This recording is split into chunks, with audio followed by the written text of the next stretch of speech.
The marble ballroom exploded into silence when she walked in. Pregnant, furious, unstoppable. Lucien Moretti, the most feared mafia boss in the city, stood frozen on stage beside his mistress while his wife approached with lawyers carrying documents thick enough to bury kingdoms. Nobody knew the truth. The billion-dollar empire he ruled wasn't his. It never was. Tonight, in front of every crime lord, politician, and killer in the room, Vivian Moretti would destroy the king who forgot she built his throne. Want to see how far a betrayed woman will go for revenge? Like this video, comment your city below so I can see how far this story travels. And stay until the end, because this empire is about to burn. The chandeliers above the Blackthorn Grand Hotel ballroom cast golden light across 300 faces that belonged to men who'd killed, stolen, and corrupted their way to power. Politicians in custom Italian suits, underground financiers with blood money and offshore accounts, crime family heads whose handshakes were worth more than legal contracts. And at the center of it all, standing on a raised platform beneath a massive LED screen, cycling through images of luxury yachts and private islands, stood Lucien Moretti. He looked exactly like what he'd become, untouchable. The tailored black suit probably cost more than most people earned in a year. His dark hair was slicked back perfectly. Diamond cufflinks caught the light every time he raised his champagne glass. 2 bodyguards flanked him like shadows, hands resting near concealed weapons. The entire room watched him with a mixture of fear and calculated respect. Tonight wasn't a business meeting. It was a birthday party. For his mistress, Sabrina Vale stood beside him in a crimson gown that probably required its own security detail. She smiled at the crowd with practiced elegance, her hand resting possessively on Lucien's arm while the LED screen behind them displayed photos that told an unmistakable story. Private jets, diamond necklaces, weekends in Monaco. Her face appeared in every single image, glowing with the kind of happiness that came from being worshipped by a dangerous man. Lucien raised his glass higher. "To the most important woman in my life," he announced. His voice carried authority that made people straighten their spines instinctively. "The one who reminds me every day why success tastes sweeter when you share it." Applause filled the ballroom, careful applause, the kind that comes from people who know what happens when you disrespect a man like Lucien Moretti. Sabrina leaned into him, whispering something that made him smirk. She kissed his cheek while cameras flashed. Several crime bosses exchanged knowing looks. Everyone understood what this party really meant. Lucien was publicly claiming his mistress as the woman who mattered, as the woman who deserved his empire's wealth and attention. The music swelled again, champagne flowed. Waiters in white gloves navigated through clusters of dangerous men discussing port shipments and political bribes like they were talking about the weather. Then the massive double doors at the entrance slammed open. The sound cut through the music like a gunshot. Every head turned. The orchestra stopped mid-note. A woman stood in the doorway, pregnant, visibly so. She wore a simple pale blue dress that looked almost deliberately plain compared to the excessive luxury filling the room. Her dark hair fell loose around her shoulders. No jewelry, no makeup that screamed for attention. She looked like someone who'd walked into the wrong event entirely. Except her eyes. Cold, focused, absolutely fearless. Behind her stood 2 men in dark suits and an older woman carrying a leather briefcase thick enough to contain legal documents that could end careers.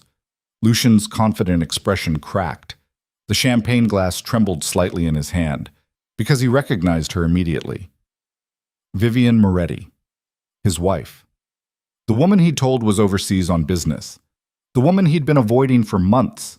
The woman who wasn't supposed to be anywhere near this hotel tonight. Whispers erupted across the ballroom like wildfire. Is that his wife? She's pregnant. Does she know about... Sabrina's grip tightened on Lucien's arm. Who is that? Lucien didn't answer, couldn't answer. His mind was racing through possibilities, excuses, explanations that might contain the disaster currently walking toward him across the marble floor. Vivian moved slowly, deliberately. One hand rested protectively over her pregnant belly, while the other hung loose at her side.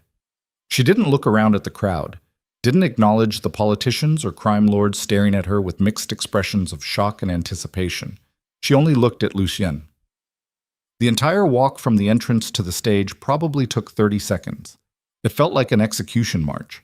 When she finally stopped at the base of the platform, close enough that Lucian could see the absolute calm fury in her expression, the silence in the room became suffocating.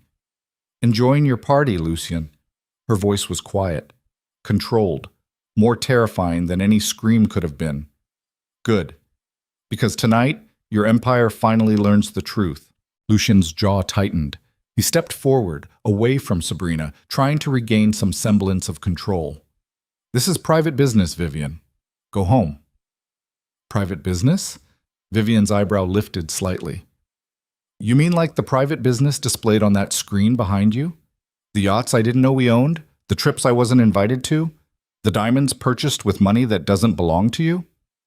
Several men in the crowd shifted uncomfortably. Lucien descended from the stage, his voice dropping to a dangerous whisper meant only for her. "You're embarrassing yourself. Leave. Now." "No." That single word carried more weight than Lucien had ever heard from her before. One of the suited men beside Vivian stepped forward, extending a business card toward Lucien. "Mr. Moretti, my name is Richard Chen. I represent Varela International Holdings. We need to discuss the actual ownership structure of your organization." Lucien stared at the card like it might explode. "I don't know what you're talking about." "I think you do." The attorney, because that's clearly what he was, opened the leather briefcase and pulled out several document folders. "Or rather, you're about to." The older woman spoke next, her voice sharp and professional. "Mr. Moretti, are you aware that you do not hold controlling financial interest in the Moretti organization?" Lucien's laugh came out harsh and disbelieving.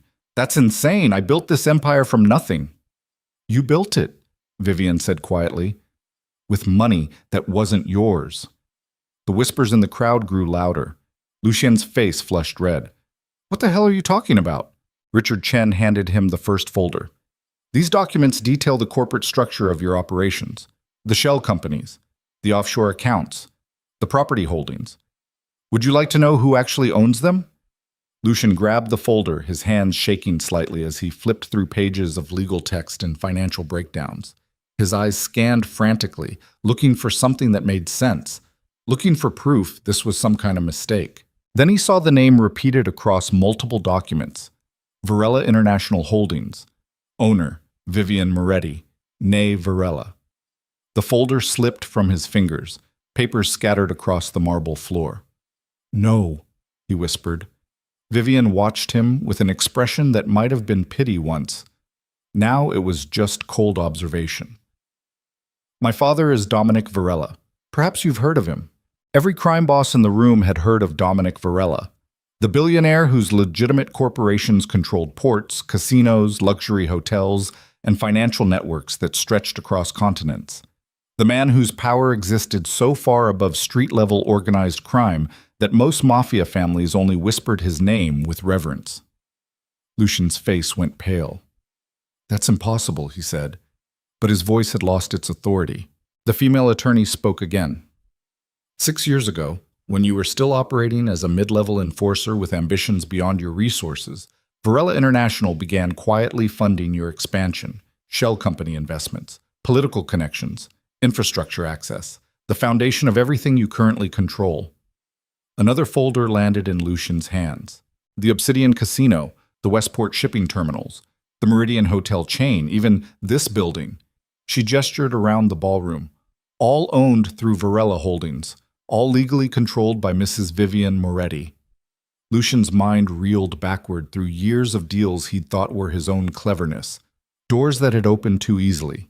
Investments that had appeared at exactly the right moment. Political favors that seemed too convenient. He looked at Vivian like he was seeing a stranger. "Why?" The word came out broken. "Why didn't you tell me?" Vivian's hand rested over her pregnant belly. "Because I wanted to know if you'd love me without the power, before it corrupted you." She paused. "I got my answer." Sabrina suddenly appeared beside Lucien, her earlier confidence replaced by visible panic. "Lucien, tell them they're wrong. Tell them you own everything." He couldn't speak. Vivian looked directly at Sabrina for the first time. "The penthouse on Fifth Avenue where he visits you? Varela property. The diamonds he gave you last month? Purchased through accounts I control. This entire party?" She gestured around the ballroom. funded with money that legally belongs to me. Sabrina's face transformed through several emotions: shock, humiliation, rage, before settling on cold calculation. She looked at Lucien with disgust. "You've been playing dress-up with someone else's fortune?" "Sabrina, wait." Lucien reached for her arm. She jerked away like he was diseased. "I don't attach myself to weak men who live off a woman's wealth." Her voice rose loud enough for half the ballroom to hear. "You're pathetic." Then she walked away. Just like that. Through the crowd that parted for her like water, out the double doors, gone. The woman he'd spent millions on, the woman he'd publicly celebrated as his future, disappeared the moment she realized the power wasn't real. Lucien stood alone in the center of the ballroom while 300 pairs of eyes watched his empire disintegrate in real time. A capo from one of the allied families approached cautiously. "Lucien, is this true? You don't actually own the ports?" Another voice from the crowd. "What about the casino revenue shares? The political protection deals? Were those real?" Questions bombarded him from every direction. Lucien's carefully constructed authority was evaporating like smoke. These men didn't fear him anymore. They were calculating, reconsidering, wondering how much of his power had been borrowed and what that meant for their own alliances. Vivian watched it all with quiet satisfaction. Richard Chen handed Lucien one final folder, thicker than the others. "Divorce papers," he said simply. "Mrs. Moretti is prepared to offer you a settlement that includes operational control of certain street-level businesses. The legitimate holdings will remain under Varela ownership." Lucien stared at the folder like it contained a death sentence. "Vivian, please. We can fix this. I'll end everything with Sabrina. You'll what?" Vivian's voice cut through his desperation. "Love me again? Be faithful? Appreciate what we built together?" She shook her head slowly. "You didn't betray me once, Lucien. You betrayed me every single day you chose ego over loyalty." "I still love you." The words came out desperate, pathetic. Vivian looked at him with something that might have been sadness. "No. You loved the feeling of being powerful. You loved having everyone fear you. You loved the image more than the reality." Her hand moved to her belly again. "And now everyone in this room knows you were never really king." She turned to leave. "Wait!" Lucien grabbed her wrist. The two suited men beside her moved instantly, hands going to concealed weapons. Vivian raised her free hand slightly, stopping them. She looked down at Lucien's grip on her wrist, then back up to his face. "Let go, Lucien." Something in her tone, absolute finality, made his fingers release involuntarily. Vivian walked toward the ballroom exit. The crowd parted for her immediately. Several crime bosses actually nodded respectfully as she passed. The armed guards at the door opened it wide, treating her like visiting royalty. Before she disappeared through the doorway, she turned back one last time. "Oh, and Lucien? The bodyguards you hired to protect you tonight? They're employed by Varela Security. As of this moment, they answer to me." The two men who'd stood beside Lucien for the past year immediately stepped away from him, repositioning themselves near the entrance. Lucien stood completely alone, the most feared mafia boss in the city. Abandoned by his mistress, divorced by his wife, revealed as a puppet in front of every ally and rival who mattered. One of the older crime family heads, a man named Vincent Calabrese, who'd treated Lucien as an equal for years, approached slowly. His expression was carefully neutral. "Lucien, we should talk about the arrangements we made regarding the southern territories." Translation: "Now that you're not really in control, I'm taking back what I gave you." Another boss stepped forward. "The revenue sharing from the casino operations needs to be renegotiated." Translation: "You don't deserve the percentage we agreed on when we thought you had real power." They were circling, smelling blood, preparing to tear apart everything he'd built, everything he'd thought was his, before the night even ended. Lucien's phone buzzed in his pocket. He pulled it out with shaking hands. A text message from one of his most trusted captains.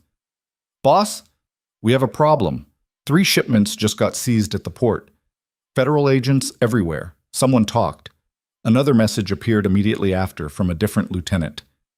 "The West Side crew just declared independence. They're not answering to us anymore." Then another. "Politicians are backing out. Nobody's returning calls. The empire was collapsing in real time. Without Varela protection, Without Vivian's father's invisible hand smoothing the way, every vulnerability Lucien had ignored suddenly became fatal. Rival organizations who'd been waiting for weakness attacked immediately. Law enforcement that had been paid to look away suddenly found their courage. Political allies who'd feared Varela power abandoned ship before they got dragged down too. Lucien looked around the ballroom at faces that had smiled at him an hour ago. Now they watched him like wolves watching wounded prey. Vincent Calabrese lit a cigar slowly. "You should leave, Lucien, before things get uncomfortable." It wasn't a suggestion. Lucien's jaw clenched, his hands curled into fists. Every instinct screamed to fight back, to assert dominance, to remind these men what happened when you disrespected him. But he had no power to back it up. The bodyguards who used to enforce his authority now served Vivian. The money he used to buy loyalty legally belonged to someone else. The political connections that made him untouchable had evaporated the moment Vivian walked out the door. He was just a man in an expensive suit surrounded by people who no longer feared him. Lucien turned and walked toward the exit, alone. The crowd didn't part for him the way it had for Vivian. He had to push through clusters of men who barely moved aside, their conversations continuing like he wasn't even there. The marble floor seemed to stretch forever. When he finally reached the doors, the guards didn't acknowledge him, didn't open them. He had to push them open himself. The cool night air hit his face as he stepped outside. Black cars lined the street, vehicles that belonged to other crime families, other bosses, other men with real power. His own car was gone. Of course it was. It had been a Varela Company vehicle. Lucien stood on the sidewalk outside the hotel where he'd just thrown $1 million party for his mistress, where his empire had been publicly executed, where his wife had revealed him as nothing more than a well-dressed fraud. His phone buzzed again, and again, and again. Each message brought new disasters, defections, betrayals, attacks from rivals who'd been waiting years for this exact moment. Lucien looked up at the illuminated windows of the Blackthorn Grand Hotel, property that had never belonged to him, and finally understood the truth. He hadn't built an empire. He'd been allowed to play emperor, and Vivian had just revoked his crown in front of everyone who mattered. The worst part wasn't the humiliation. It wasn't the collapse of his organization. It wasn't even losing Sabrina, who'd proven herself exactly as shallow as everyone except him had known. The worst part was remembering the woman Vivian had been 6 years ago. Quiet, kind, standing beside him when he had nothing but ambition and violence, believing in him when nobody else did, loving him before power corrupted everything. He destroyed the one person who'd actually cared about the man beneath the crown. And now, standing alone on a cold sidewalk while his empire burned, Lucien Moretti finally felt something he hadn't experienced in years. Fear. Real fear. Not of rivals or law enforcement or political enemies. Fear of what came next when you had nothing left except the consequences of your own betrayal. The penthouse apartment on Fifth Avenue, the one Lucien had believed was his reward for climbing to the top, felt like a mausoleum now. He stood in the center of the living room at 3 a.m, still wearing the suit from the party, staring at furniture that belonged to someone else. Everything belonged to someone else. His phone had finally stopped buzzing around midnight, not because the crisis had ended, because people had stopped bothering to inform him about disasters he couldn't fix. Lucien poured himself whiskey from a crystal decanter. His hand trembled slightly as he lifted the glass. The amber liquid caught the city lights streaming through floor-to-ceiling windows. How many times had he stood in this exact spot, feeling invincible? How many times had Sabrina kissed him right here, telling him he was the most powerful man she'd ever known? The glass shattered against the wall. Whiskey dripped down expensive wallpaper that had never been his to damage. His phone rang. Marco, one of his oldest captains, a man who'd been with him since the beginning, when they were both just hungry street enforcers looking for a way up. Lucien answered, "Tell me something good." "Can't do that, boss." Marco's voice sounded exhausted. "The Calabrese family hit 3 of our collection routes tonight. Took everything. When our guys tried to push back, they said we don't have Varela protection anymore, so the territories are open." "How many men did we lose?" 2 dead, 5 in the hospital, the rest scattered." Lucien closed his eyes. "Where are you now?" "Safe house in Brooklyn. Listen, Lucien, I need to ask you something straight." "Ask." "Is it true? Everything that lawyer said at the party? You don't actually own anything?" The question hung in the air like smoke. Lucien wanted to lie, wanted to say it was all a misunderstanding, that Vivian was just a bitter wife trying to embarrass him, that he still controlled the empire. But Marco deserved the truth. "It's true," Lucien said quietly. "Her father built the foundation. I just operated on top of it." Silence on the other end. Then, "Jesus Christ, Lucien. I didn't know. I swear I didn't know until tonight." "That doesn't matter now." Marco's voice hardened. "Half the crew is talking about jumping ship. The other half is waiting to see what the Varela family does next. Nobody wants to go down with you." "What about you?" Another pause. "I'm still here, aren't I? But I can't promise that means anything if things get worse." The line went dead. Lucien stood there holding the phone, feeling the ground shift beneath his feet. Marco was loyal, had been loyal for 6 years. If he was wavering, everyone else was already gone. A key turned in the lock. Lucien spun around, his hand instinctively reaching for the gun at his waistband. The door opened. Vincent Calabrese walked in like he owned the place. Because maybe he did now. 2 of his men flanked him, hands visible but close to concealed weapons. "How'd you get a key?" Lucien's voice came out flat. Vincent smiled. It didn't reach his eyes. "Building management was very cooperative once I explained the situation. Turns out the Varela family owns this property. They were happy to accommodate new arrangements." He crossed to the bar, pouring himself whiskey from the same decanter Lucien had just thrown. "You look like hell. What do you want, Vincent?" "To talk business, like civilized men." Vincent settled into the leather chair that Sabrina used to drape herself across. "You're in a difficult position." "No shit. I'm here to offer a solution." Lucien laughed bitterly. "Let me guess. I hand over everything I have left, and you graciously allow me to keep breathing?" Vincent sipped his whiskey thoughtfully. "Not quite. I'm proposing a partnership." "Why would you partner with someone who just got publicly humiliated?" "Because you still have something valuable." Vincent leaned forward. "You know how the street-level operations work. You know the crews, the suppliers, the dirty cops who take payments. That knowledge is worth something. I'm not working for you. Not for me. With me. I need someone who understands the ground-level business. You need protection from the 5 other families currently sharpening their knives." Vincent spread his hands. "We help each other." Lucien wanted to tell him to go to hell, wanted to throw him out of the apartment, wanted to prove he didn't need anyone's charity, but pride was a luxury he couldn't afford anymore. "What's the split?" he asked. 70-30, I handle the political connections and territory protection. You manage operations. 70-30 in whose favor? Vincent's smile widened. Mine, obviously. You're negotiating from a position of weakness, Lucien. Don't pretend otherwise. Every instinct screamed to refuse, to fight, to prove he was still the man everyone feared. Instead, Lucien nodded slowly. I need guarantees, protection from the other families, access to resources. Done, as long as you're useful. Vincent stood, buttoning his suit jacket. Oh, and one more thing. That wife of yours, Vivian, I'd advise making peace with her. Why? Because the Varela family decides who operates and who disappears in this city. If she wants you dead, you're dead. If she wants you broken, you're broken. But if you can convince her to be neutral, Vincent shrugged. You might survive this. He walked toward the door, his men following. Vincent, the older man paused. Why are you really doing this? Lucien asked. You could just take everything. Why offer partnership? Vincent looked back with an expression that was almost pitying. Because I remember when you were hungry, when you had fire instead of ego. He paused at the threshold. I'm betting there's still some of that man left. But if I'm wrong, the 70-30 split makes it easy to cut you loose. Then he was gone. Lucien stood alone again in the penthouse that wasn't his, contemplating a partnership that felt like surrender.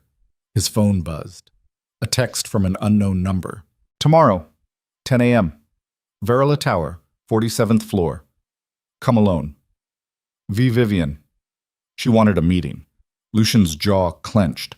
Part of him wanted to ignore it, to prove he didn't come when summoned, but Vincent's words echoed in his mind. If she wants you dead, you're dead.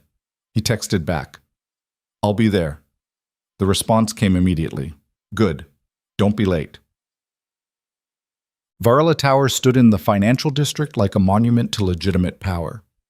63 floors of glass and steel housing corporations, law firms, and investment banks that moved more money in a day than most criminal organizations saw in a year. Lucien had passed this building 1,000 times and never once realized it belonged to his wife's family. The lobby was all marble and modern art. Security guards in crisp uniforms watched everyone who entered. Lucien approached the desk, suddenly aware of how out of place he looked. His suit was expensive, but it carried the wear of a sleepless night. His eyes were bloodshot.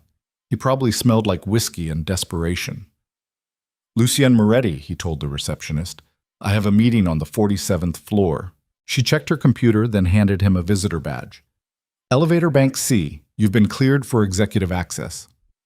The elevator was empty. Lucien watched the numbers climb, each floor taking him further into territory he didn't understand. This wasn't his world. Street-level crime, violent enforcement, dirty money moving through underground channels. That made sense.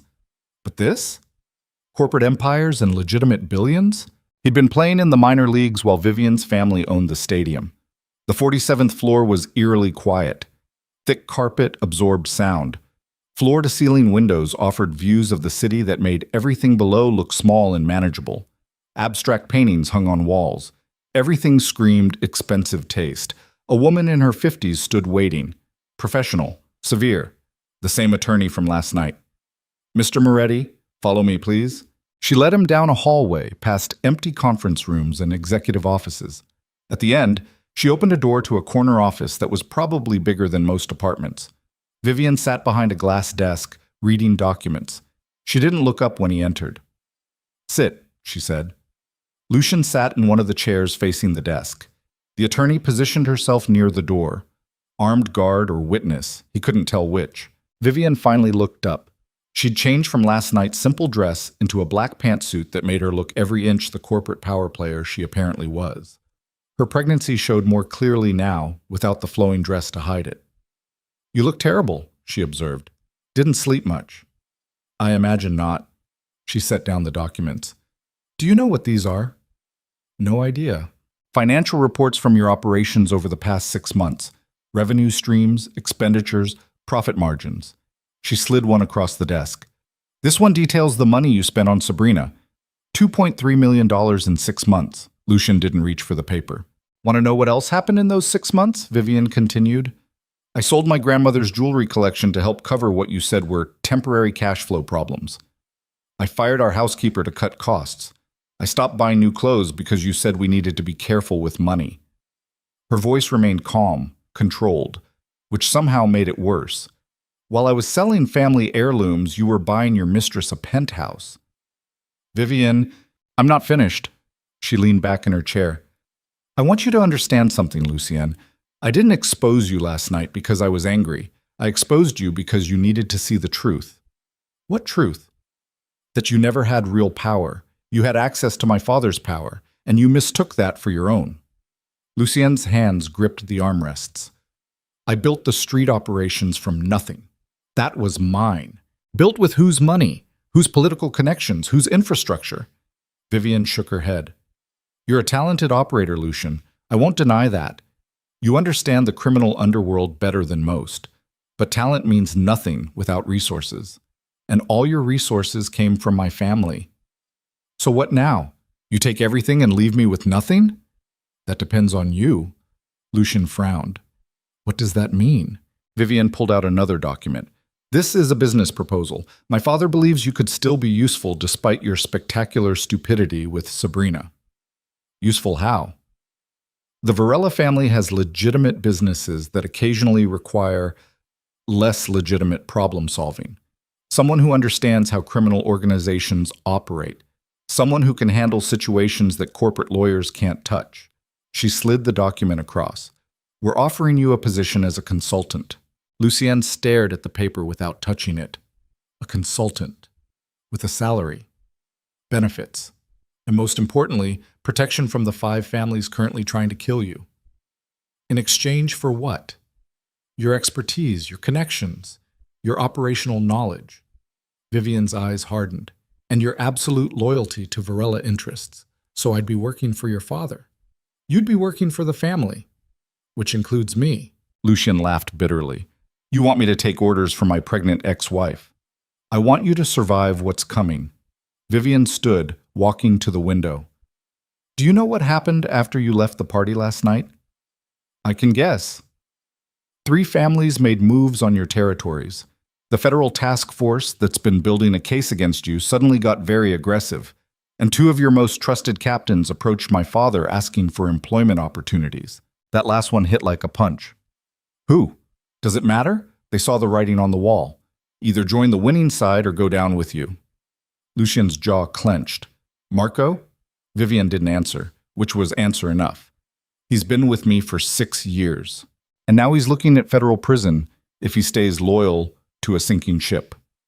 Vivian turned from the window. This is what I'm trying to make you understand. You don't have an empire anymore. You have a target on your back and a rapidly shrinking list of allies.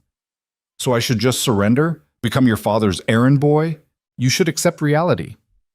Vivian walked back to the desk. You have 2 options. Take the consulting position, work under Varela protection, and rebuild some semblance of a life. Or refuse, try to fight back with resources you don't have, and end up either dead or in federal prison. That's not a choice. No, it's a consequence. Vivian sat down again. Consequences for every lie you told, every dollar you spent on Sabrina while I ate cheap takeout at home, every night you claimed to be handling business while you were actually in her bed. Her voice finally cracked slightly on that last word. I loved you, she said quietly. 6 years ago, I loved you so much I was willing to hide who I really was, just to know if you'd love me back. And you did. For a while. Before the power poisoned everything. Lucien felt something breaking inside his chest. Don't, Vivian held up a hand. Don't tell me you still love me. You don't even know what that word means anymore. Silence filled the office. The attorney near the door shifted slightly, uncomfortable witnessing something that felt too raw for business.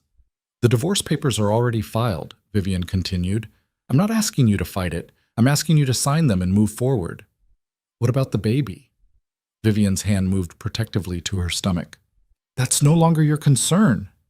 It's my child. Biologically, yes. But you won't be raising it. You won't have custody. You'll have supervised visitation rights if you're lucky, depending on how cooperative you are with the Varela family. Lucien stood abruptly. You can't do that. I can do anything I want, Lucien. That's what you still don't understand. Vivian remained seated, calm. I control everything you thought was yours. Your businesses, your properties, your protection. Even the loyalty of men you believed would die for you.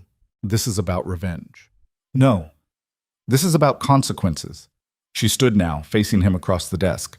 If I wanted revenge, you'd already be dead. My father offered to make that happen. Very quietly. Very permanently. Lucien felt ice in his veins. Why didn't you?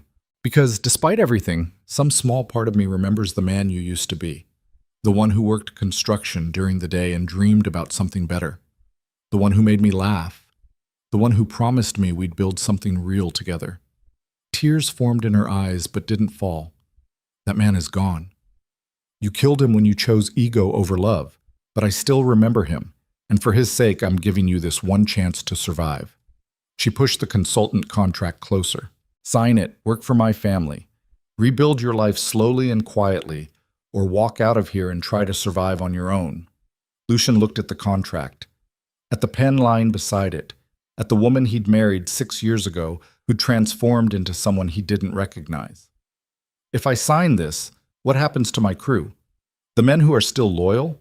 The ones with clean records can apply for legitimate employment through Varela corporations. The ones facing charges are on their own unless they have valuable information to trade. And Marco? Vivian's expression softened slightly. Marco already signed with us yesterday. He's being relocated to Chicago to manage a shipping operation. He asked me to tell you he's sorry, but he has a family to protect. That hurt more than anything else. Marco hadn't even called to explain, just jumped ship and ran. Lucien reached for the pen, then stopped. What if I don't sign? What if I try to rebuild on my own? Then you'll be dead within a month. Vivian said it matter-of-factly. The other families are circling. Federal agents are building cases. You have no money, no protection, and no political cover. You'll end up in prison or in the ground. Maybe that's better than becoming your puppet. Then you're even more of a fool than I thought. Lucian's hand hovered over the pen. Pride screamed at him to refuse, to fight back, to prove he was still dangerous. But survival whispered something else. He picked up the pen. Vivian watched him with an unreadable expression. Lucian signed his name at the bottom of the contract. Each stroke of the pen felt like carving away pieces of himself. When he finished, Vivian took the document and placed it in a folder. You start Monday. Report to the address on page 3. Someone will explain your initial assignments. That's it? What else did you expect? I don't know. Something. Vivian stood walking toward the door. The meeting was over. Vivian, she paused. I really did love you. Still do, probably. I just got lost. She looked back at him. I know. That's the tragedy of all this. You had everything that mattered and didn't realize it until it was gone. Can we ever... No. The word was final. We can't. That door is closed, Lucienne. Forever. She opened the office door. The attorney stepped aside. Goodbye, Lucienne. He walked past her into the hallway, feeling her eyes on his back. The elevator ride down felt like descending into a tomb. 3 days later, Lucienne stood in a warehouse in Red Hook, watching longshoremen unload shipping containers under Vincent Calabrese's supervision. This was his new reality. Not running operations, but watching other men run them. Not making decisions, but implementing orders from people who actually held power. Vincent handed him a clipboard. These are the weekly shipment manifests. I need you to verify inventory matches what's listed. Look for discrepancies. This is what I'm doing now, checking boxes. This is what you're doing until you prove you're worth more. Vincent lit a cigar. Did you think you'd sign one contract and suddenly be back in charge? You're starting from the bottom, Lucy. Be grateful it's not the grave. A black sedan pulled up outside the warehouse. 2 men got out. Lucienne recognized them immediately. Varela Security, the same type who'd stood with Vivian at the party. One of them approached Vincent. Mr. Calabrese, we need to borrow Mr. Moretti. Vincent frowned. He's working. Varela family business, non-negotiable. Vincent looked at Lucien. Go. Don't keep them waiting. Lucien followed the security team to the sedan. They didn't speak during the ride. Didn't explain where they were going, just drove in tense silence through Brooklyn traffic. They pulled up to a brownstone in Park Slope. Nice neighborhood, quiet. Not the kind of place Lucien associated with criminal business. Inside, one of the guards said. 3rd floor. Lucien climbed the stairs, his confusion growing. This felt wrong. Too residential, too normal. The 3rd floor apartment door was unlocked. He pushed it open. Vivian stood in the living room, surrounded by moving boxes. She wore jeans and a loose sweater. Her pregnancy was more visible now. She looked tired. What is this? Lucien asked. My new apartment. She gestured around. I'm moving out of the penthouse. Too many bad memories. Why am I here? Vivian pulled something from her purse. An envelope. Ultrasound photos. From yesterday's appointment. She handed them to him. It's a boy. Lucien looked at the grainy black and white images. His son. A child he'd helped create, but would barely know. Why show me this? Because despite everything, you deserve to know. Vivian sat down carefully in one of the few chairs not covered in boxes. I'm not trying to erase you from his life completely. I'm just making sure you understand your place in it. Which is what? Stranger who sends birthday cards? That depends on you, system. Vivian's hand rested on her belly. If you prove yourself trustworthy, if you work hard and stay clean, maybe supervised visits become real visitation. Maybe our son gets to know his father. And if I don't? Then you stay a name on legal documents and nothing more. Lucien sat down across from her, still holding the ultrasound photos. I destroyed us, he said quietly. I know that now. Yes, you did. I'd take it all back if I could. Vivian looked at him with something that might have been sadness. But you can't. That's not how life works. You made choices, and now we both live with consequences. Do you hate me? She considered that. No, hate requires too much energy. I'm just tired. Tired of being disappointed. Tired of mourning what we could have been. I'm sorry. I know. Vivian stood slowly. But sorry doesn't rebuild trust. Only time and actions do that. Maybe in a few years, if you've proven yourself, we can have a civil relationship for our son's sake. A few years? That's how long it takes to undo the damage you caused. She walked to the door, opening it. You can keep the photos. Share them with whoever you want, but this conversation is over. Lucien stood, still clutching the ultrasound images. He wanted to say more, wanted to fix things right now, wanted to prove he could change. But Vivian's expression told him everything he needed to know. Some doors, once closed, don't reopen just because you finally understand what you lost. He walked out of the apartment. The security guards were waiting downstairs. They drove him back to the warehouse in silence. Lucien spent the rest of the day checking inventory like Vincent ordered, but his mind was elsewhere, on ultrasound photos of a son he might never really know, on a wife who'd loved him before power corrupted everything, on an empire that had never been his to lose. That night, alone in a studio apartment that was all he could afford now, Lucien stared at his reflection in a cracked bathroom mirror. The man looking back wasn't the feared Mafia boss who'd commanded respect and fear, just a broken fool who'd gambled everything on ego and lost. And the worst part was knowing he'd done it to himself. Every choice, every lie, every moment he'd chosen Sabrina's worship over Vivian's loyalty. His phone buzzed, a text from an unknown number. They're coming for you tonight. Get out. Now. A friend. Lucien's blood went cold. He grabbed his gun from the nightstand, moving to the window. 3 black SUVs were pulling up outside his building. Not Varela security. Something else. The point of no return had just arrived at his door, and Lucien Moretti was about to discover that signing Vivian's contract hadn't guaranteed his safety. It had only delayed the inevitable. Lucien killed the lights and moved away from the window, his gun gripped tight enough to make his knuckles white.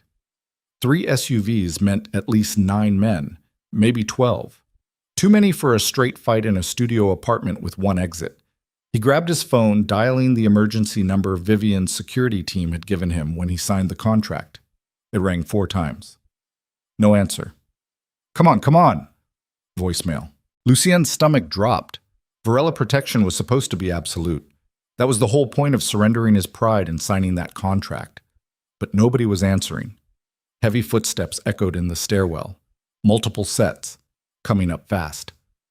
Lucien moved to the apartment door, pressing his ear against the cheap wood. He could hear them now, coordinated movement, professional spacing, not street thugs, trained operators. His mind raced through options. The fire escape led to an alley that would be covered. The front door meant walking into whoever was coming up the stairs. The windows faced a 3-story drop onto concrete. No good choices. The footsteps stopped outside his door. Silence. Then a voice, calm and measured. Mr. Moretti, we're not here to hurt you. We just need to talk. Lucien didn't recognize the voice. Who sent you? Someone who wants to help. But we need to move quickly. You have about 3 minutes before the real problem arrives. What real problem? The people who actually want you dead. A key scraped in the lock. Lucien raised his gun, aiming at the door. It swung open slowly. A man in his 40s stood in the doorway, hands visible and empty. Expensive suit, wire-rimmed glasses. He looked more like a lawyer than a killer. My name is David Chen, he said. I'm Vivian's attorney. The one from the party. Lucien didn't lower the gun. Richard was her attorney.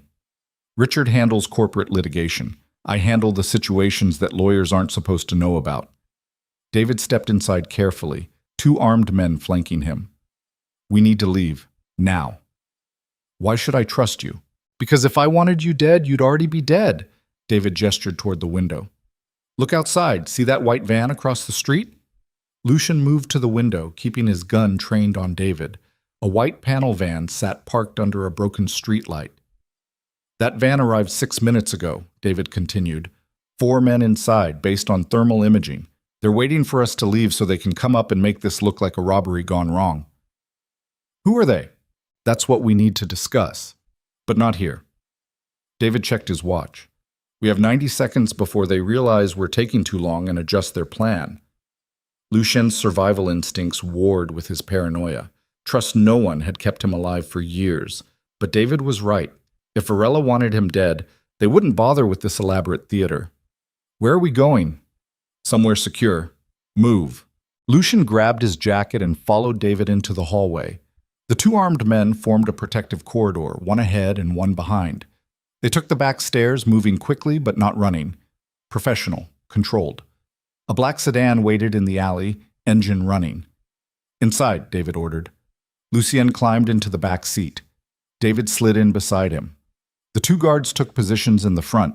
The car pulled out smoothly, taking a route that avoided the main street where the white van waited. Lucien looked back through the rear window. No pursuit. Yet. Start talking, he said. Who's trying to kill me? David pulled out a tablet, swiping through files. That's complicated. You've made a lot of enemies recently. Narrow it down. The Calabrese family, for starters. Lucien's head snapped toward him. Vincent? We just made a deal. I'm working for him. You're working with him. There's a difference. And apparently Vincent decided you're more valuable dead than alive. That doesn't make sense. He needs my operational knowledge. He needed leverage over you, which he got when you signed his contract. Now he's planning to eliminate you before you become a liability. David showed him the tablet screen. Surveillance photos of Vincent meeting with two men Lucien didn't recognize. These were taken yesterday. Vincent contracted a hit team from Detroit. They specialize in making problems disappear quietly. Lucien felt like he'd been punched. The bastard smiled to my face while planning my execution. Welcome to the world your wife has been navigating while you played crime boss. David swiped to another file. But Vincent isn't your biggest problem. What could be bigger than a hit squad? David's expression darkened. Sabrina Vale. Lucien laughed bitterly. Sabrina ran the second she found out I was broke. She's not a threat. You're wrong. David had pulled up financial records. Sabrina didn't just walk away. She's been very busy. Turns out she's been working with federal investigators for the past 8 months. The world tilted sideways. What? Sabrina was an FBI informant. The entire relationship was an operation designed to gather evidence against you. David showed him file after file. Bank records, wire transfer details, photos of Sabrina meeting with federal agents. Every gift you gave her, every conversation about business, every detail of your operations, she documented all of it. Lucien stared at the evidence, his mind struggling to process. That's impossible. I vetted her, had her background checked. She had a very convincing legend. The FBI put significant resources into building her cover. David zoomed in on one document. They were planning to arrest you 3 weeks from now. The party at the Blackthorn Grand actually disrupted their timeline. So where's she now? Witness protection. Disappeared the night of the party. But she left behind enough evidence to build cases against you and 17 other targets in your organization. Lucien's hands clenched into fists. I gave her everything. She took everything. That was the assignment. David closed the tablet. Which brings us to why you're still alive. I'm listening. Mrs. Moretti wants to make you an offer. A real one this time. Not the consultant position that was essentially a leash to keep you controlled. What kind of offer? The kind that requires you to do something extremely dangerous in exchange for permanent protection. The sedan turned onto a private road leading to what looked like an industrial park. Warehouses and storage facilities stretched into darkness. They pulled up to a nondescript building. The guards got out first, scanning the area before opening Lucien's door. David led him inside. The exterior had been deliberately run down to avoid attention, but inside the space was transformed into a high-tech operations center. Computer monitors covered one wall. Maps with color-coded markers showed territory breakdowns across the city. Armed security personnel moved with military precision. And in the center of it all, standing over a conference table covered in documents, was Vivian. She looked up when Lucien entered. No surprise in her expression. She'd known he was coming. Sit down, Lucien. He sat across from her at the table. David took a position near the door. You knew about the hit squad, Lucien said. That's why nobody answered my emergency call. We knew Vincent would make a move eventually, we just didn't know when. Vivian slid a folder across the table. This is everything we have on Sabrina's FBI operation. Lucian didn't open it. Why show me this now? Because you need to understand the full picture before I tell you what comes next. Which is what? Vivian leaned back in her chair, one hand resting protectively over her pregnant belly. My father has decided you're still useful, but not in the way you think. I'm done being useful to people who treat me like a pawn. Then you'll die. Vivian's voice remained calm. Vincent wants you dead. The FBI wants you in prison for the next 20 years. 4 other crime families see you as an easy target to prove their strength. You have no money, no crew, and no protection except what my family provides. So I'm trapped. You're being given an opportunity. Vivian opened another folder. The Varela family has been planning to eliminate certain competitors for years, rival organizations that interfere with our legitimate business interests. We need someone who understands street-level operations to help execute those plans. You want me to kill people for you? I want you to help dismantle criminal organizations that are obstacles to our interests. How that happens? Violence, legal manipulation, strategic betrayals, depends on the situation. Lucien studied her face, looking for some trace of the woman he'd married. When did you become this cold? When I realized the world doesn't reward kindness, it rewards power. Vivian's eyes hardened. You taught me that, actually. Every time you chose Sabrina over me. Every time you lied about where you were spending our money. Every time you made me feel small and worthless while you played king. So this is revenge. No, this is business. Vivian stood, walking to the wall of monitors. You can accept this assignment and earn real protection, or you can walk out that door and try to survive on your own. But understand, if you leave, I can't stop what's coming for you. What's the assignment?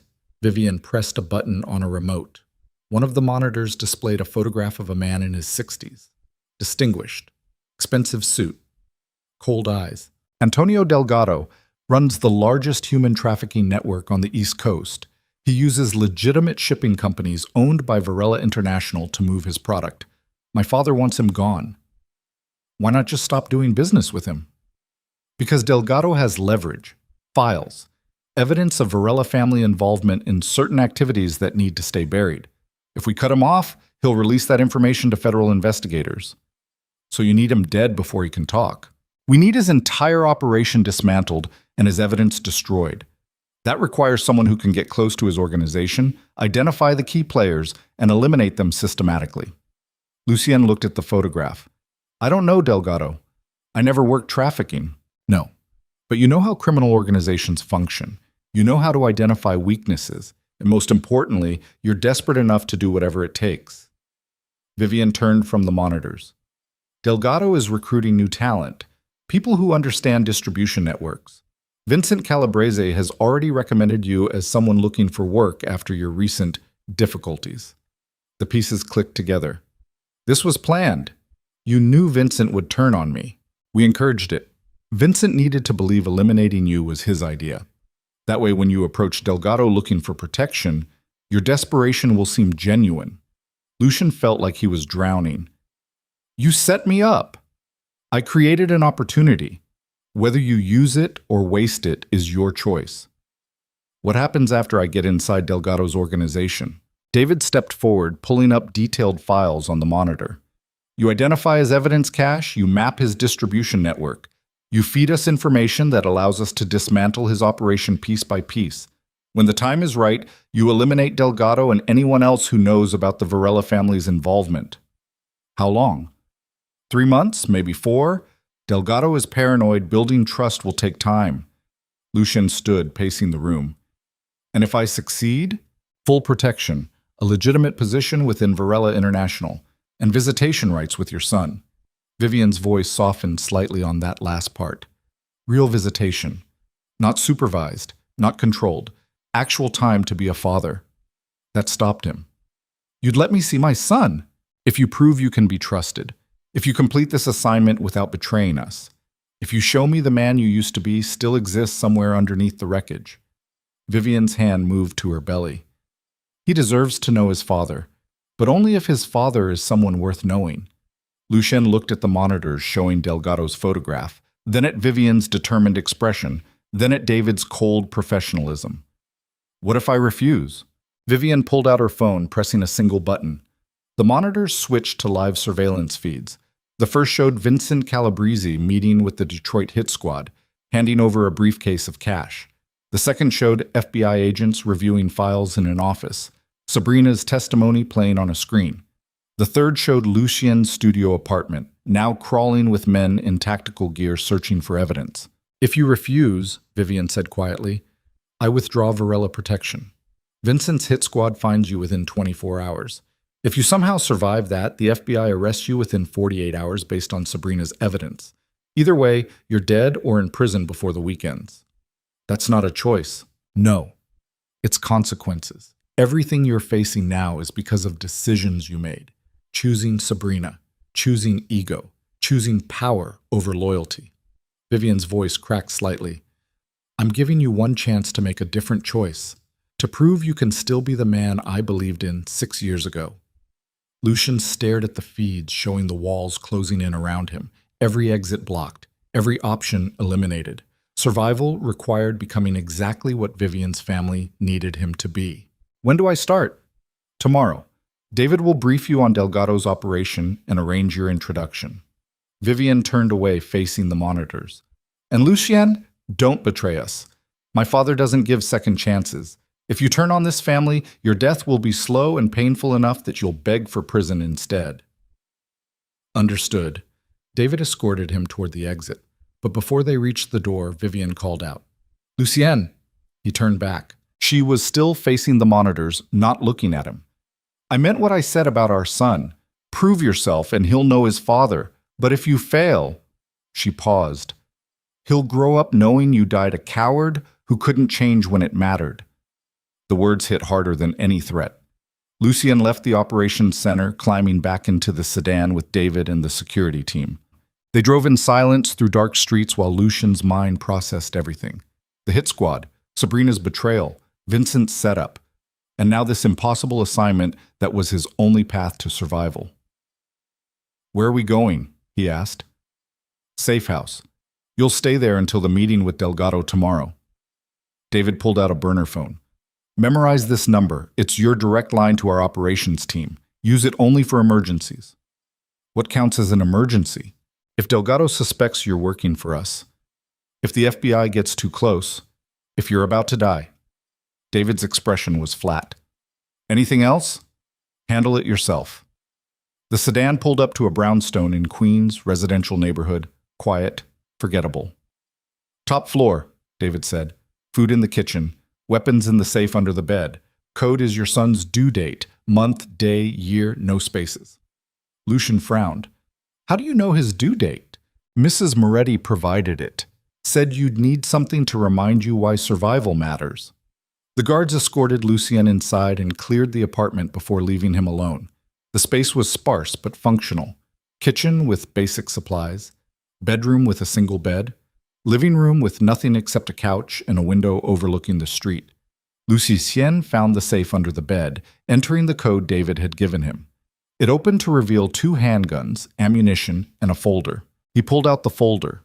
Inside were ultrasound photos of his son, the same ones Vivian had shown him earlier, but tucked between them was a handwritten note. His name will be Marcus, after your father. I haven't forgotten who you used to be. Prove that man still exists. Lucien stared at the note, something breaking inside his chest. She'd named their son after his father, the man who died when Lucien was 17, the man who'd worked construction his entire life and never complained, the man who'd taught Lucien that real strength meant protecting family, not destroying it. He'd forgotten those lessons somewhere along the path to power. Marcus. His son would carry that name, would grow up either knowing his father or knowing his father had failed. Lucien set the photos on the nightstand where he'd see them first thing in the morning. Then he checked the guns, loaded them, and prepared for tomorrow's meeting with Antonio Delgado. The meeting that would either save his life or end it. Look, the restaurant was called Il Pescatore, tucked into a corner of Little Italy that still felt authentically connected to the old ways. Red checkered tablecloths, wine bottles as decoration, the smell of garlic and tomato sauce thick enough to taste. Lucien arrived 15 minutes early, as instructed. David had briefed him thoroughly. Delgado liked punctuality, valued respect, responded well to men who understood the old traditions even while operating in modern criminal enterprises. A hostess led Lucien to a private room in the back. Antonio Delgado sat alone at a table set for 4. He looked exactly like his photograph, distinguished, well-dressed, the kind of man who could pass for a legitimate businessman at any charity gala. But his eyes carried the coldness of someone who'd built an empire on human suffering. "Mr. Moretti," Delgado gestured to a chair, "Vincent spoke highly of you." Lucien sat, keeping his expression neutral. "I appreciate the meeting. You've had some difficulties recently, I understand." That's one way to describe it. Delgado poured wine from a bottle that probably cost more than most people's monthly rent. "Tell me what happened. I want to hear your version." Lucien had rehearsed this part with David. The key was mixing truth with manipulation, making himself seem valuable but vulnerable. "I built an organization from nothing. Thought I was building an empire. Turns out, I was just operating someone else's infrastructure." He accepted the wine glass Delgado offered. "My wife's family owned everything. I didn't know until she decided to humiliate me publicly." "The party at the Blackthorn Grand. I heard about that." Delgado smiled slightly. "Quite dramatic. Destroyed my reputation overnight. Men who feared me last week now treat me like a joke." "And Vincent Calabrese offered you a partnership?" "Partnership is generous. He offered me a job checking manifests in his warehouse." Delgado's smile widened. "How did that feel? Going from boss to employee?" Lucien let real bitterness color his voice. "Like swallowing glass." "I imagine so." Delgado sipped his wine thoughtfully. "Vincent tells me you're looking for opportunities, real work, not charity positions designed to keep you grateful and controlled." "That's accurate." "What skills do you bring?" "I understand distribution networks. I know how to move product without attracting attention. I know which politicians can be bought and which ones are too dangerous to approach." Lucien leaned forward slightly. "And I know how to manage people. How to make them fear you just enough to stay loyal, but not enough to betray you. Those are useful skills, but I need more than competence. I need loyalty. You have my attention. Whether you have my loyalty depends on whether you actually offer what I need." Delgado's expression shifted. Most people probably kissed his ass immediately. Lucien's measured response seemed to intrigue him. "What do you need?" "Protection. Vincent is planning to have me killed. My wife's family withdrew support. The FBI is building a case against me based on evidence from a woman I trusted." Lucien met Delgado's eyes directly.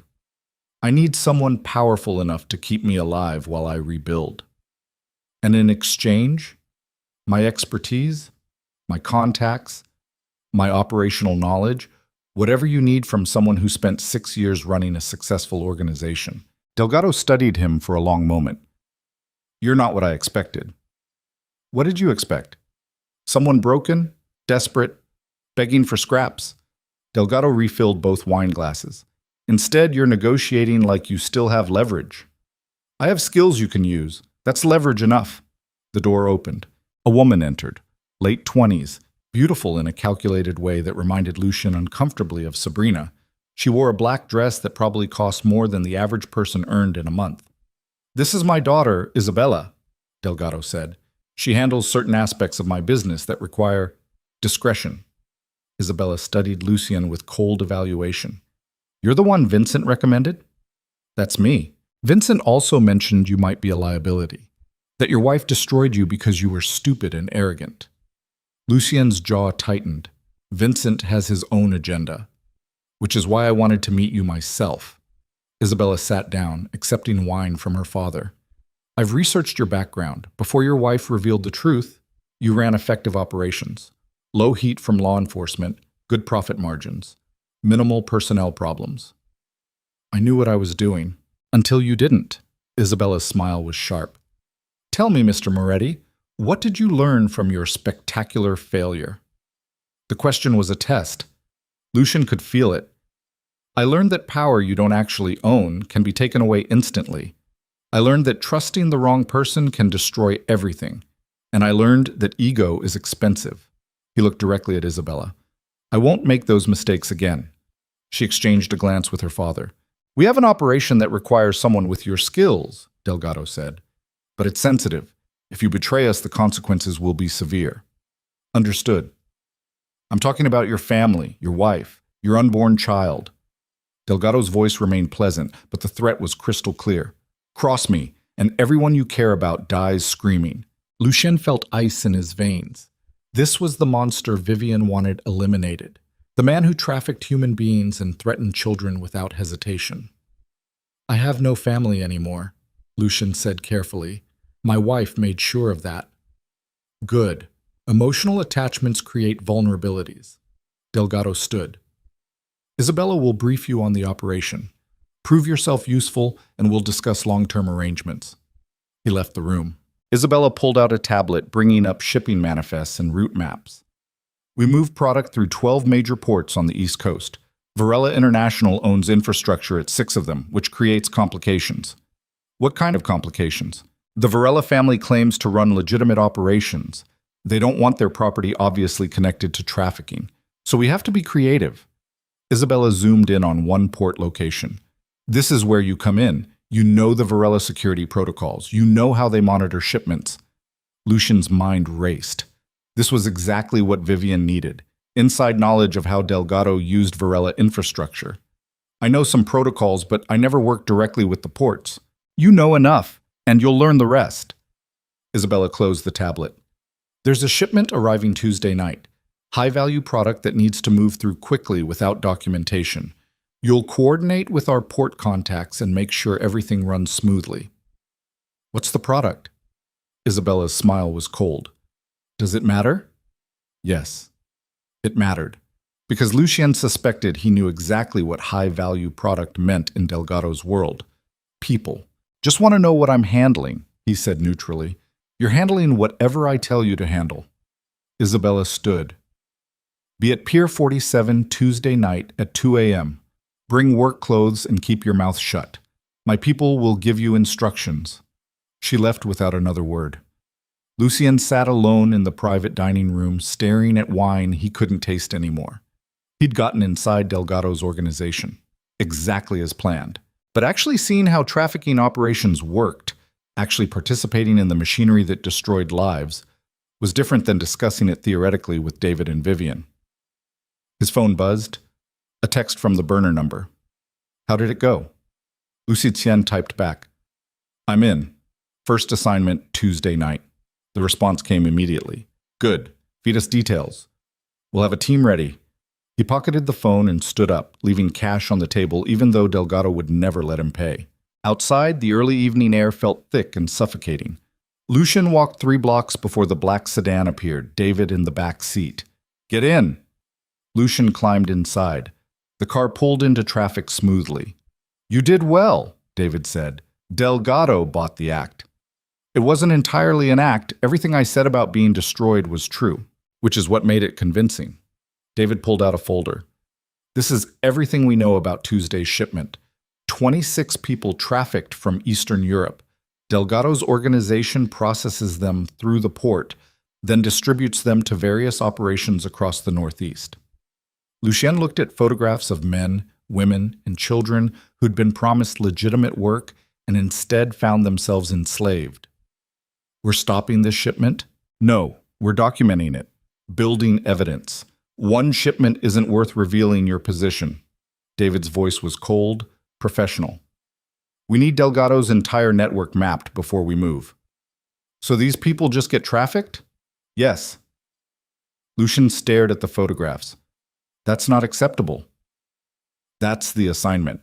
You don't get to make ethical judgments about tactics. 26 people are unfortunate casualties in a larger operation. David took the folder back.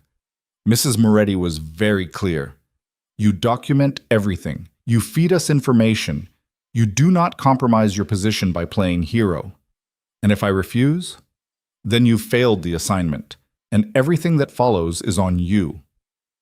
The car stopped outside the Queen's safe house. Lucien got out, slamming the door harder than necessary. Inside the apartment, he stared at the ultrasound photos on the nightstand. Marcus, his son, who would grow up either knowing his father fought to become someone worth knowing, or knowing his father had been too weak to make the hard choices. But what did hard choices mean when 26 people were being fed into a trafficking network while you watched and took notes? Lucien pulled out the burner phone, staring at it. One call to the FBI could stop Tuesday's shipment, could save those people, could also destroy any chance of taking down Delgado's entire operation, could eliminate his only path to survival and protection, could ensure Marcus grew up never knowing his father except as a corpse or a prisoner. The phone felt like it weighed 1,000 pounds.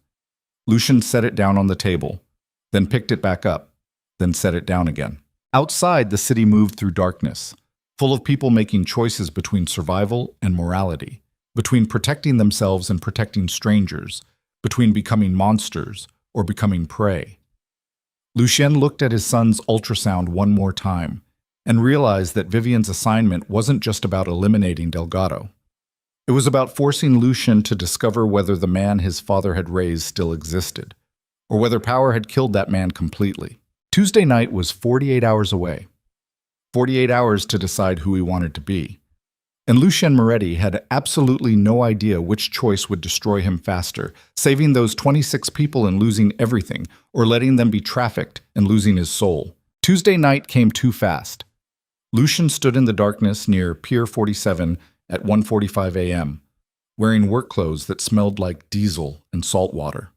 The harbor stretched out black and infinite, broken only by cargo ship lights and the occasional flash of a security patrol.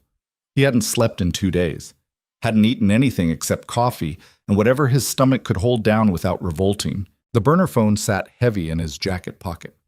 One call could stop this. One call to David, to Vivian's operation team, and they could intercept the shipment before it ever reached Delgado's distribution network. But then what? Delgado would know someone leaked the operation, would start hunting for the traitor, would eliminate anyone who seemed even remotely suspicious, and Lucien would be at the top of that list.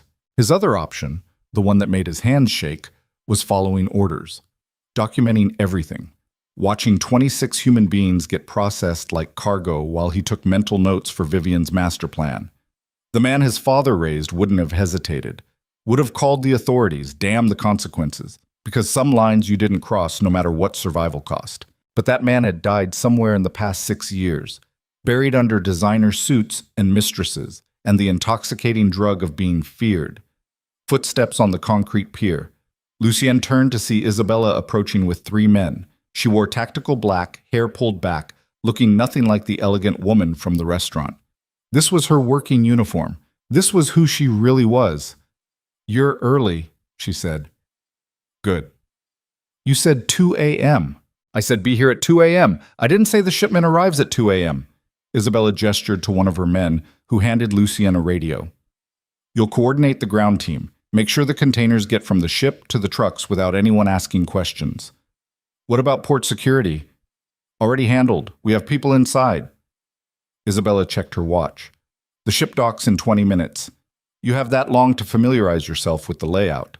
She pulled out a tablet showing the pier from above, containers stacked like a maze, loading cranes positioned strategically, security camera, blind spots marked in red. 3 containers, Isabella continued. They're marked with blue customs tape. Standard shipping manifests say electronics. Reality is different. How many per container? 8 to 9 people, depending on size. They've been at sea for 11 days. Some won't make it off the ship alive. She said it like she was discussing inventory damage, acceptable losses. Lucien's jaw clenched. What happens to the ones who survive? Isabella looked at him with cold amusement. Why do you care? I don't. Just want to know the process. The process is none of your concern. You move containers from point A to point B. That's the job. She handed him work gloves. Questions? About 1,000, but none he could ask without revealing himself. No questions. Good. Stay on radio channel 3. Any problems, you report directly to me. Isabella turned to leave, then paused. And Lucien, don't develop a conscience tonight. We're not in the business of mercy.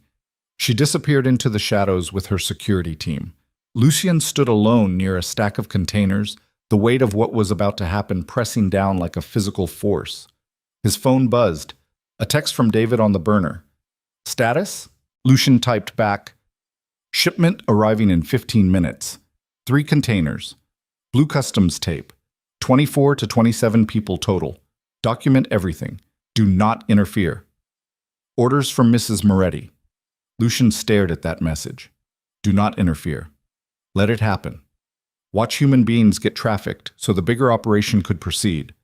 He pocketed the phone and moved to the position Isabella had indicated, a vantage point near the crane operator's station where he could oversee the entire transfer. The container ship appeared on the horizon, lights cutting through fog rolling off the water, massive, commercial, legitimate in every visible way. Lucien's radio crackled to life.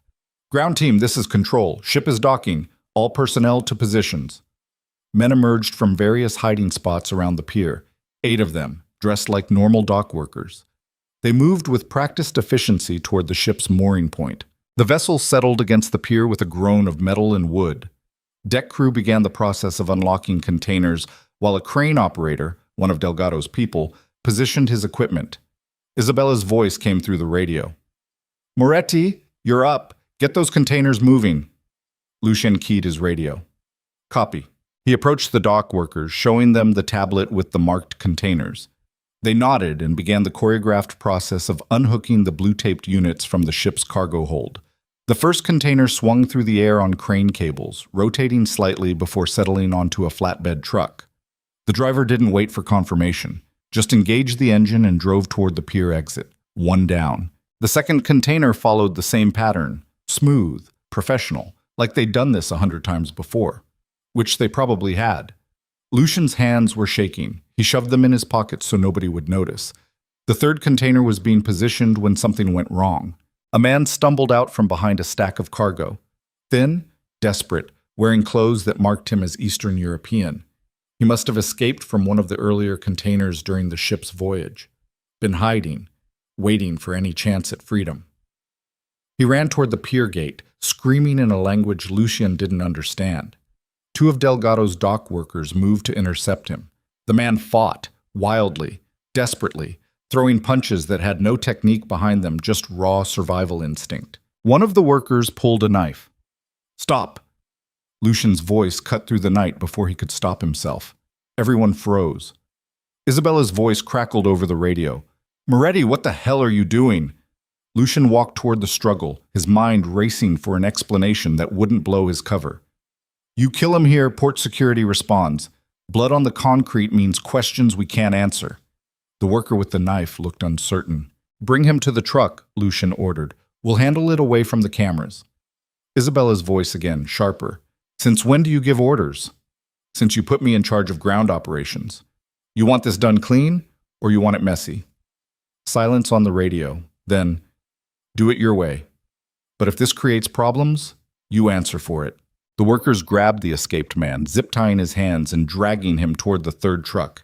He was still screaming, still fighting, but losing energy fast. Lucian followed them to the truck, his heart hammering against his ribs. The third container was already loaded. The driver looked at Lucian expectantly. Put him inside, Lucian said. They opened the container doors. The smell hit immediately. Human waste, fear, bodies packed too close together in a metal box that had crossed the Atlantic without ventilation or sanitation. People stared out from the darkness. Men, women, teenagers. Their eyes were hollow, defeated. They'd stopped screaming days ago. The workers threw the escaped man inside and slammed the doors shut again. Lucien stood there as the truck drove away, feeling like he'd just participated in something that couldn't be undone. Isabella appeared beside him. Quick thinking with the cameras. Just being practical. That man you saved from getting stabbed? He'll wish we'd killed him here. Isabella lit a cigarette, watching the truck disappear. Where he's going is worse than death. Where is that? You don't need to know.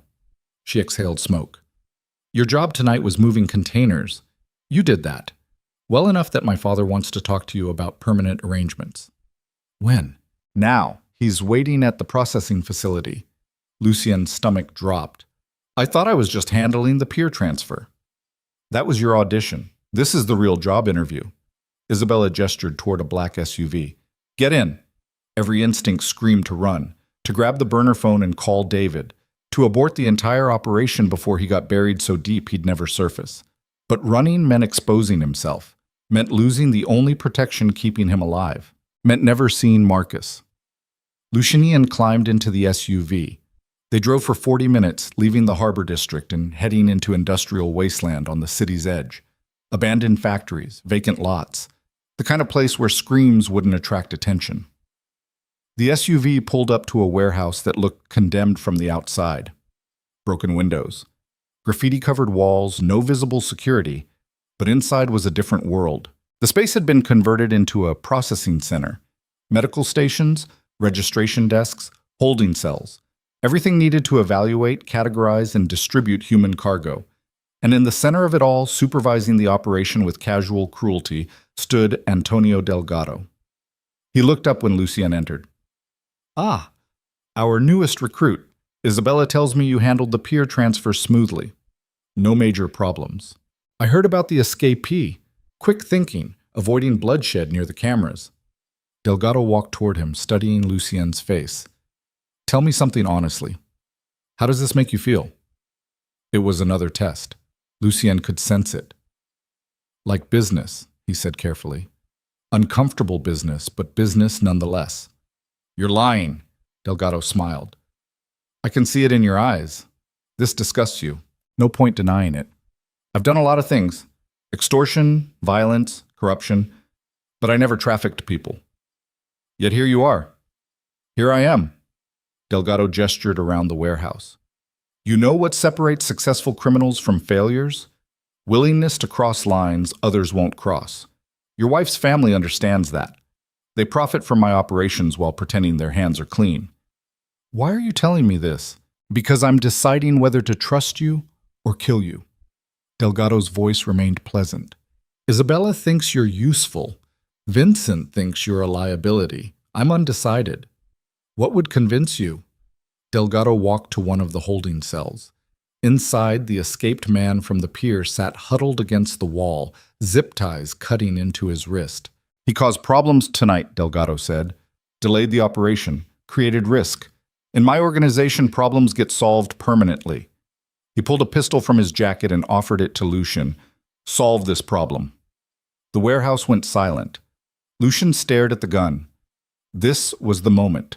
The point of no return beyond all previous points of no return. Kill an innocent man to prove loyalty to a monster, or refuse and die right here. "He's unarmed," Lucian said. "Not a threat anymore." "That's not what I asked." Delgado pressed the gun into Lucian's hand. "I asked you to solve a problem. Either you understand how my organization works, or you don't belong in it." Isabella watched from across the warehouse, her expression unreadable. The other workers had stopped what they were doing, sensing the test happening in real time. Lucian looked at the man in the cell, young, maybe 25, terrified but trying to hold on to some shred of dignity. He'd crossed an ocean hoping for a better life. Instead found himself in a cage waiting to be executed by a stranger.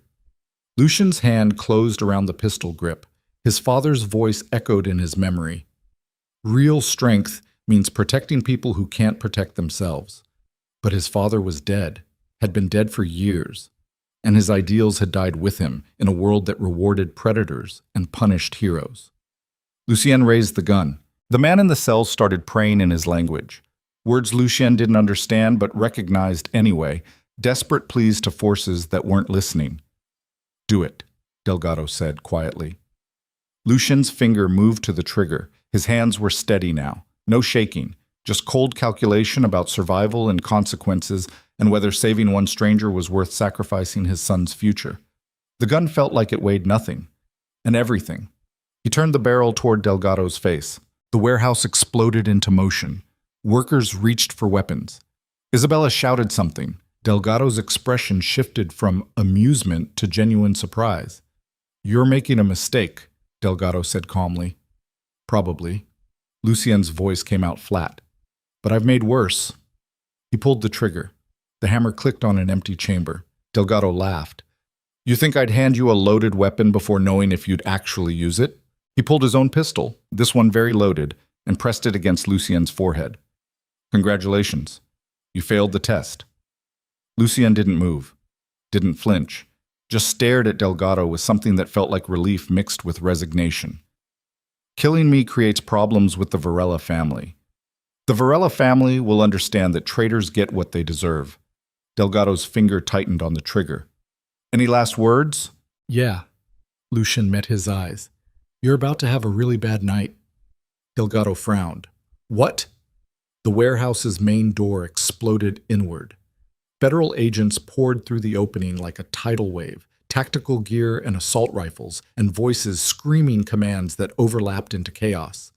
FBI! On the ground! Hands where we can see them! Delgado spun toward the entrance, his gun still pressed against Lucien's skull. Isabella was already running toward a back exit, her security team providing covering fire that sparked off concrete and metal. Workers scattered in every direction, some surrendering immediately, hands raised, others fighting back with whatever weapons they could grab. The holding cells erupted with prisoners screaming in multiple languages, sensing their captor's moment of distraction. And in the center of the storm, Delgado pressed the gun harder against Lucien's forehead. You set this up. You're working with them. No. Lucien's voice was steady, despite the barrel grinding against his skull. I'm working with someone worse. The back wall of the warehouse exploded.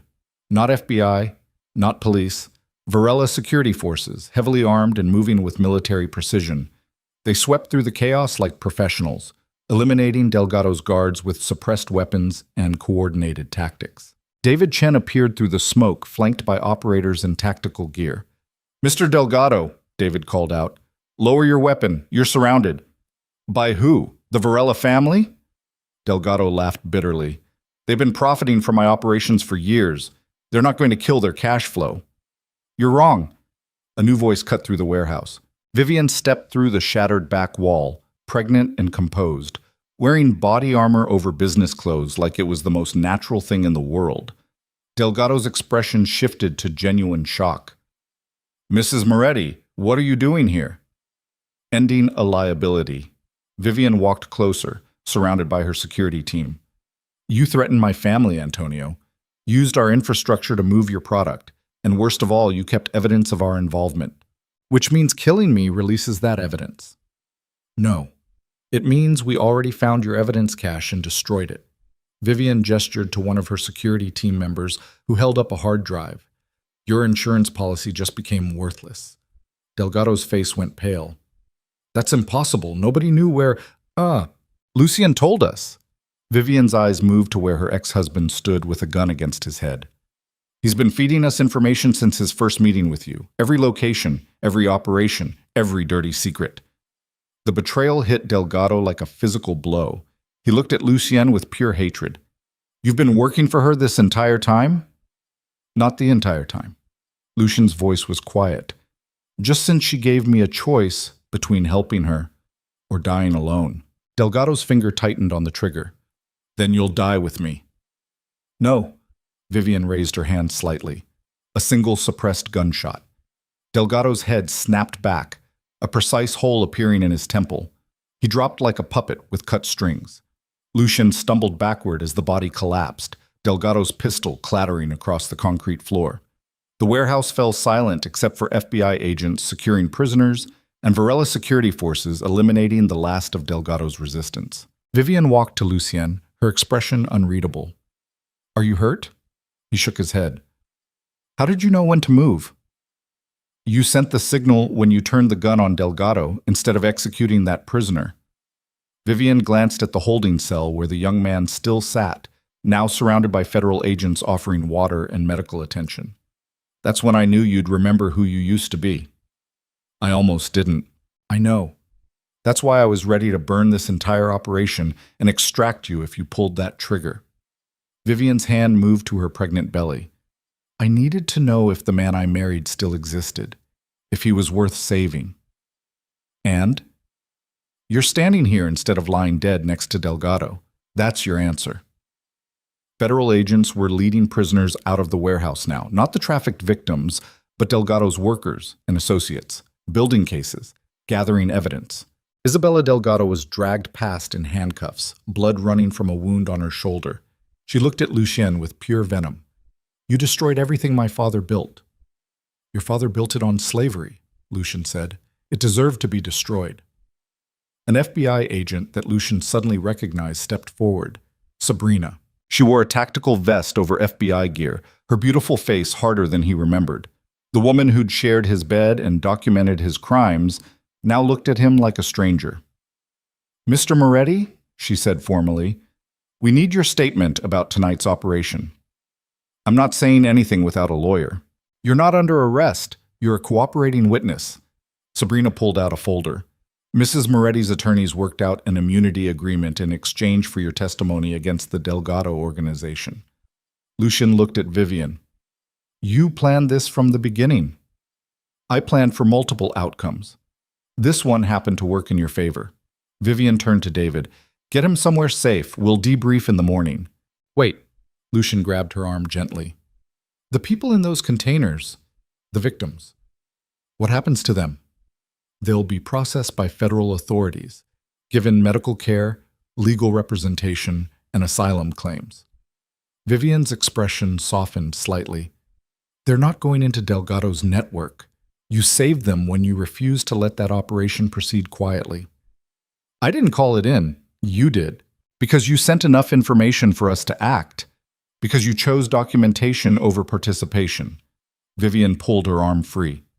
"You made the right choice, Lucian. Finally." She walked away, her security team surrounding her protectively. David guided Lucian toward an exit, away from FBI agents and crime scene investigators and the human wreckage of Delgado's collapsed empire. Outside, dawn was breaking over the industrial wasteland.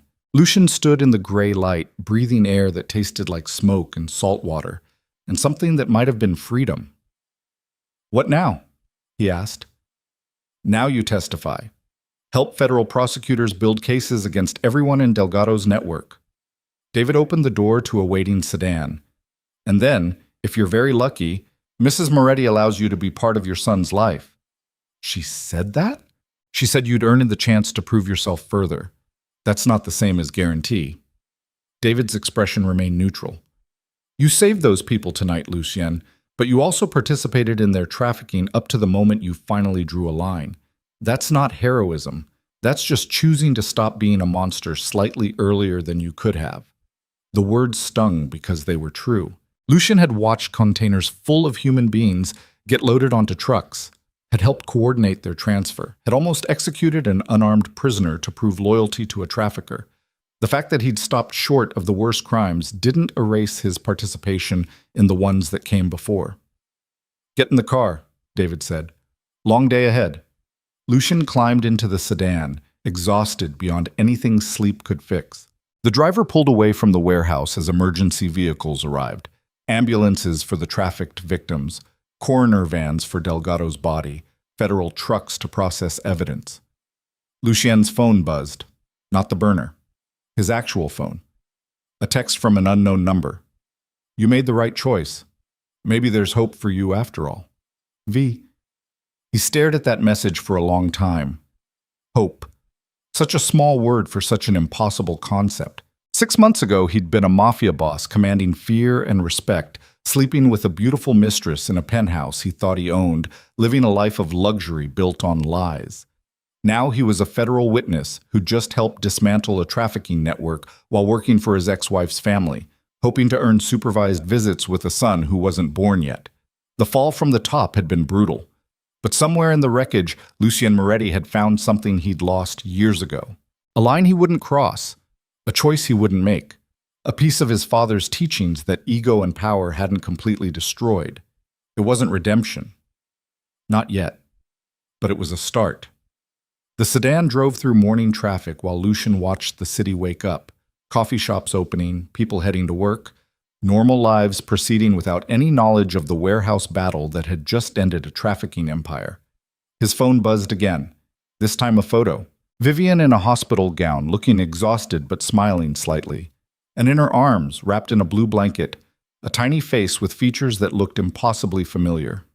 Marcus. Born early, healthy, perfect. The text below the photo. He arrived 3 weeks ahead of schedule. Impatient, like his father. You can meet him tomorrow if you want. No promises beyond that. Lucian's hands shook as he stared at his son's face. Everything he'd lost, everything he'd destroyed, everything he'd sacrificed, all of it had led to this moment. A chance, not a guarantee, just a chance to be the father Marcus deserved instead of the man Lucian had become. He texted back, "I'll be there. Thank you." The response came immediately. "Don't thank me yet. Prove you mean it." Outside the car window, the sun finally broke through clouds, casting long shadows across the city, where Lucien Moretti had once ruled as a king and now existed as something much smaller but possibly more real. A man trying to rebuild, a father trying to earn the title, a broken soul discovering that sometimes the only way forward is through the wreckage of everything you thought you were. The sedan kept driving toward whatever came next, and for the first time in years, Lucien Moretti faced the future not with arrogance or fear, but with something that felt dangerously close to hope. The hospital room smelled like antiseptic and new beginnings. Lucian stood outside the door for 5 full minutes before finding the courage to knock. His hand hovered in the air, trembling slightly, while nurses moved past him in the corridor and machines beeped their mechanical rhythms from other rooms where life was being saved or lost. He'd faced down armed killers, survived assassination attempts, stared into Antonio Delgado's eyes while a gun pressed against his forehead. But knocking on this door felt more terrifying than any of it. Finally, his knuckles connected with wood. "Come in," Vivian's voice, tired but steady. Lucian pushed the door open slowly. The room was private, expensive, filled with flowers from people Lucian didn't know. Vivian's real world, the one that existed beyond his understanding. She sat propped against pillows, still wearing the hospital gown, her dark hair pulled back in a simple ponytail. The pregnancy weight had already started to fade from her face, leaving her looking exhausted, but somehow more herself than he'd seen in years. And in her arms, wrapped in a soft blue blanket, Marcus slept with tiny fists curled against his chest. Lucian's breath caught. "You can come closer," Vivian said quietly. "He won't break." Lucian crossed the room like he was walking through a minefield. Each step felt weighted with every mistake he'd ever made, every lie he'd told, every moment he'd chosen power over the woman now watching him with cautious eyes. He stopped at the edge of the bed, staring down at his son. Marcus had Vivian's nose, Lucian's dark hair, a face so perfect and unmarked by the world that it hurt to look at. "He's beautiful," Lucian whispered. "He is." Vivian adjusted the blanket slightly. "Born at 4:47 this morning, 6 pounds, 8 ounces. Healthy despite arriving early. Were you alone?" "My father was here. David Chen. A few people from the company." Vivian's voice remained neutral. "The people who actually show up." The words landed like a blade between his ribs. "I would have been here if I'd known. You were busy helping dismantle a trafficking network. That's more important than watching me give birth." Vivian looked up at him. "I'm not being sarcastic. You made the right choice last night. Actually being where you were needed instead of where you wanted to be." Lucian pulled a chair closer to the bed and sat down heavily. "Can I hold him?" Vivian hesitated, long enough that Lucien thought she might refuse. Then she carefully transferred the sleeping infant into his arms. Marcus weighed almost nothing, felt impossibly fragile. His tiny chest rose and fell with breaths that seemed too delicate to sustain life.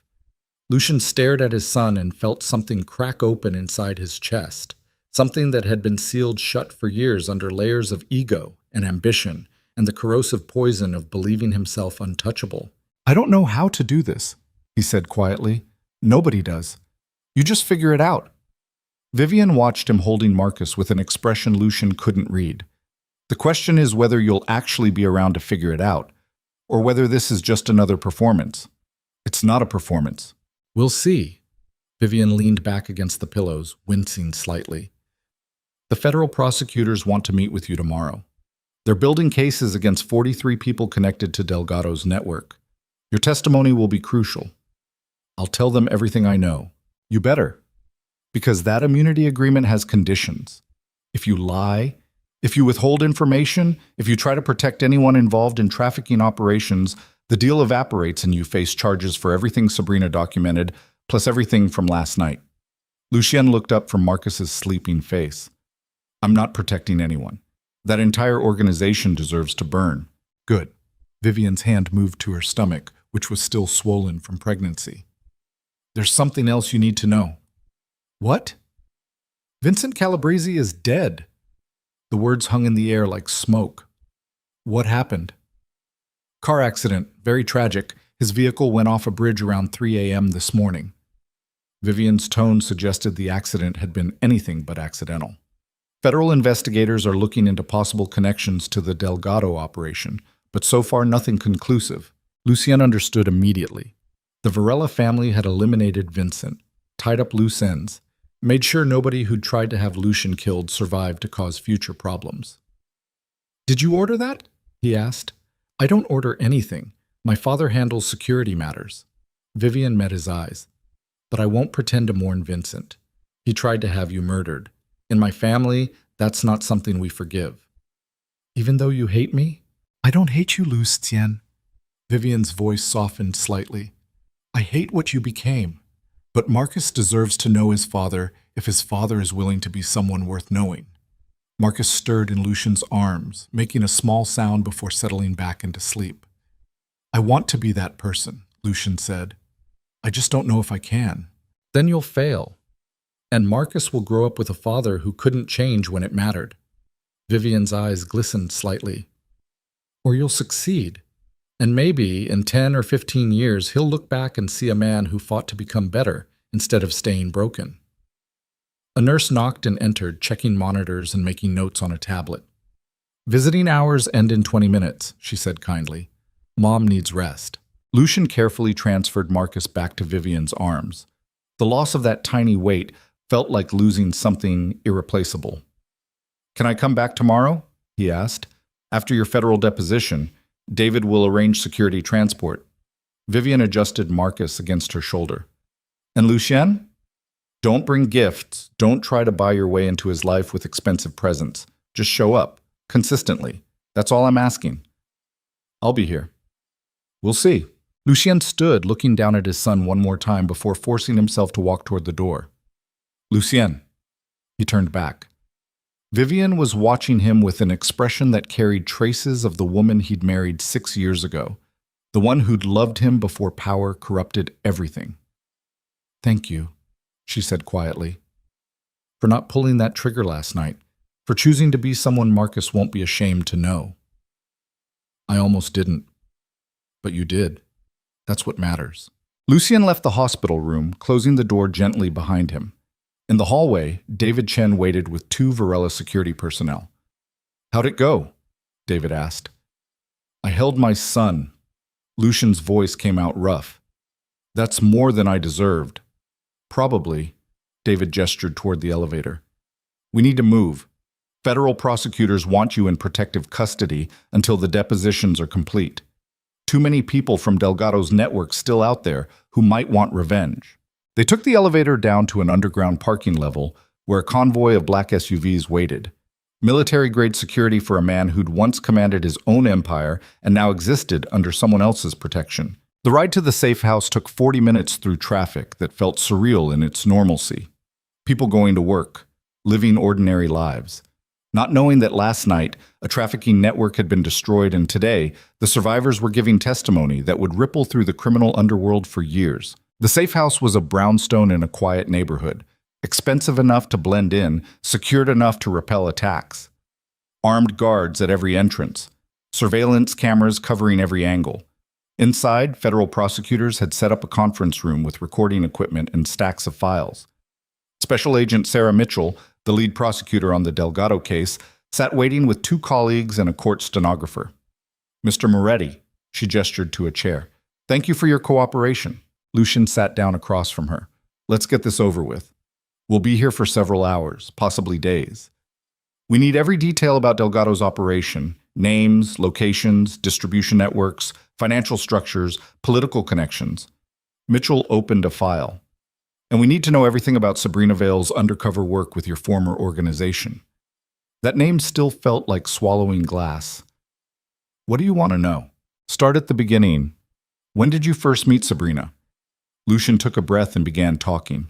He talked for 6 hours straight that first day, describing how Sabrina had appeared at one of his clubs 18 months ago.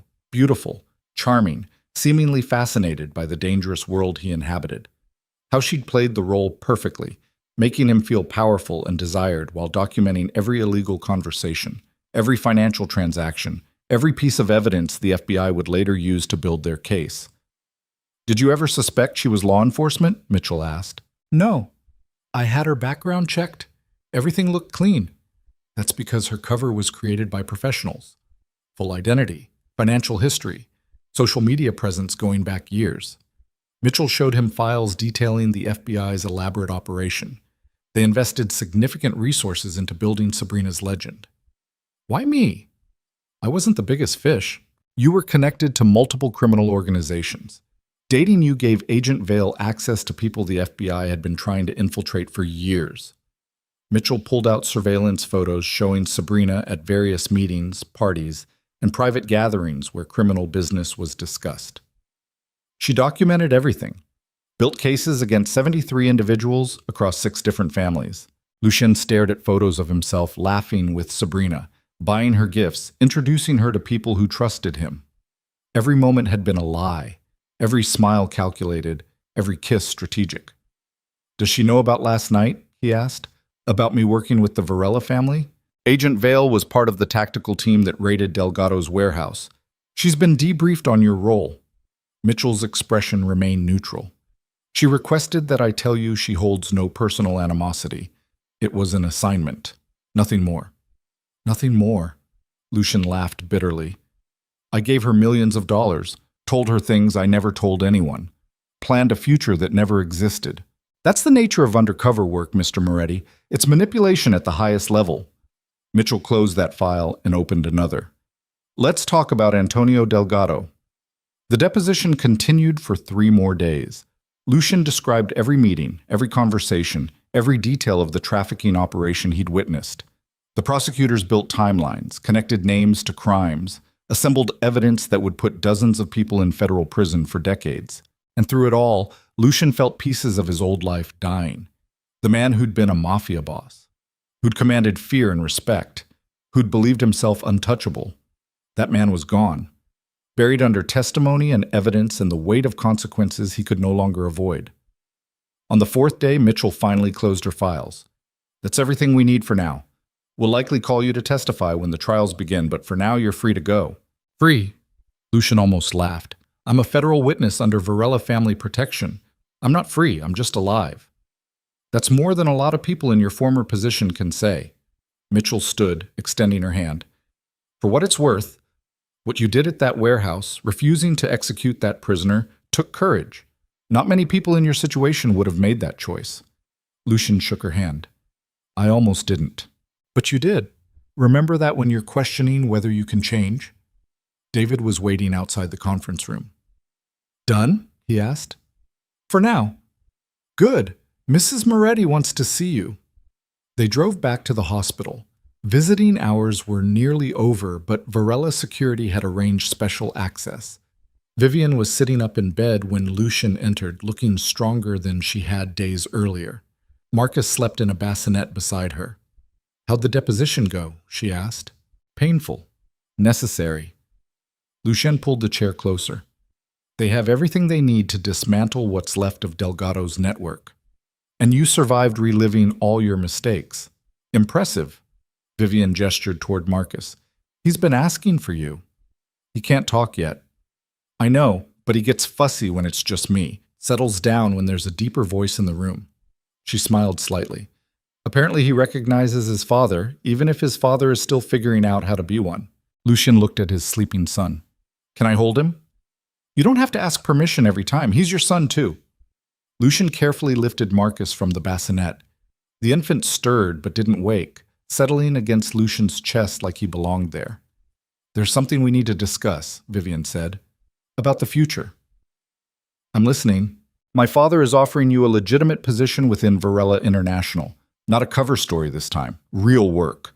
Corporate security consulting. Using your understanding of criminal operations to protect our legitimate businesses." "What's the catch?" "You'll be monitored, closely, for at least 2 years. Any hint that you're reverting to old patterns, any suggestion that you're using company resources for illegal activities, and you're out. Permanently." Lucien adjusted Marcus in his arms.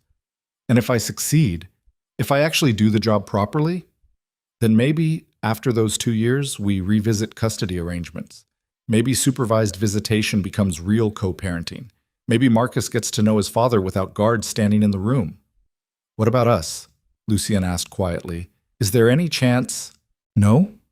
Vivian's voice was firm, but not cruel. That door is closed. I meant what I said at the party. You destroyed what we had. I've mourned it, moved on. The only relationship we'll have is as Marcus's parents. I understand. Do you? Because you need to actually understand it, not just say you do. Vivian leaned forward. I'm not punishing you by refusing to reconcile. I'm protecting myself. You taught me that loving someone who values power over loyalty is a path to destruction. I won't walk that path again. Marcus stirred in Lucien's arms, his tiny face scrunching up before relaxing again. He deserves better than the man I became, Lucien said. Yes. So become better. Vivian's eyes held his. Not for me. Not even for him, really. For yourself. Because the alternative is dying as the same broken man you were 6 months ago. A nurse entered, checking monitors and preparing medications. Visiting hours are over in 5 minutes, she announced gently. Lucien stood, carefully placing Marcus back in the bassinet, his son's tiny hand wrapped around Lucien's finger for a moment before releasing. I'll be back tomorrow, he said to Vivian. I'm being discharged tomorrow. We're going to my new apartment. She pulled out her phone, typing an address and sending it to him. You can visit Marcus there, same rules, show up consistently. No expensive gifts. Just be present. I will. Prove it. Lucien left the hospital as the sun was setting, painting the sky in shades of orange and purple that reminded him of endings and beginnings bleeding together. David drove him to a different safe house. This one a small apartment that would serve as Lucien's home until the trials ended and federal protection was no longer necessary. This is your life now, David said, handing him keys. Quiet. Controlled. Nothing like what you had before. Good. What I had before almost destroyed everyone around me. David studied him for a moment. Mrs. Moretti believes you can change. I'm less convinced, but I hope she's right, for Marcus's sake. So do I. Lucien entered the apartment alone. 1 bedroom, small kitchen, living room with a window overlooking a tree-lined street where normal people lived normal lives. He'd once ruled from a penthouse overlooking the entire city, had commanded an empire built on violence and corruption, had believed himself a king. Now he lived in a studio apartment under federal protection, hoping to earn supervised visits with a son who didn't know him yet. The fall should have felt humiliating. Instead, it felt like the first honest thing Lucien had experienced in years. 6 months passed. Lucien showed up at Vivian's apartment every Tuesday and Thursday at 6 p.m. Never late, never missing a visit, just appearing consistently like he'd promised. At first, Vivian watched him like a hawk, monitoring every interaction, ready to end the visits if he showed any signs of the man he'd been. But slowly, over weeks that became months, she began to relax. Lucien learned how to change diapers, how to warm bottles to the right temperature, how to hold Marcus during midnight crying sessions so Vivian could sleep. He learned what fatherhood actually meant, not grand gestures or expensive gifts, but showing up exhausted after work and still finding energy to rock his son to sleep, cleaning spit up off his shirt without complaining, singing terrible lullabies that somehow worked anyway. The federal trials began in the 7th month. Lucien testified against 43 defendants connected to Delgado's trafficking network, faced hostile cross-examination from defense attorneys trying to discredit him as a criminal turned informant, sat in witness boxes while families of the accused stared at him with hatred. But he told the truth. All of it. Every ugly detail about operations he'd witnessed, conversations he'd overheard, crimes he'd helped document. The convictions came steadily. Delgado's lieutenants, distribution network operators, the corrupt officials who'd enabled the trafficking. Isabella Delgado herself, sentenced to 40 years without parole. And through it all, Lucien returned to that small apartment every night, staring at photos of Marcus that Vivian texted him throughout the day, learning what it meant to have something worth being better for. The morning after the final conviction, Vivian called him.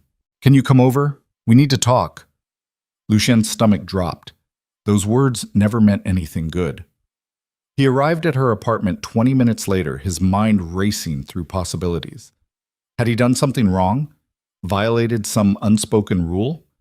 Was she ending the visitation arrangement? Vivian opened the door holding Marcus, who was now 8 months old and starting to pull himself up on furniture. "Come in." Lucien entered cautiously. The apartment smelled like coffee and baby powder. Vivian set Marcus down in his playpen, where he immediately started banging toys together with the concentration of someone discovering physics for the first time.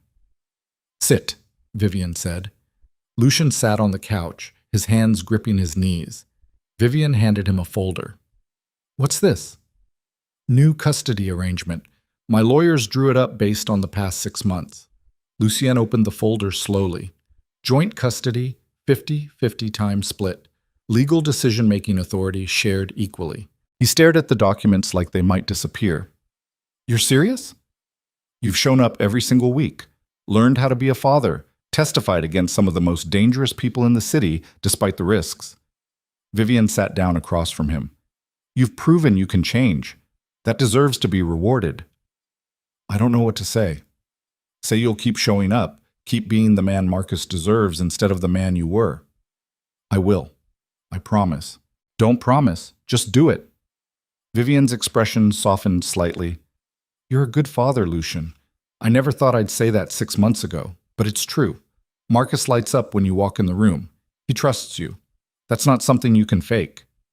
Marcus crawled toward Lucien, pulling himself up using the couch, and reaching his arms up in the universal toddler signal for "pick me up." Lucien lifted his son, who immediately grabbed his face with sticky hands and laughed. "Da-da!" Marcus said clearly. Both adults froze.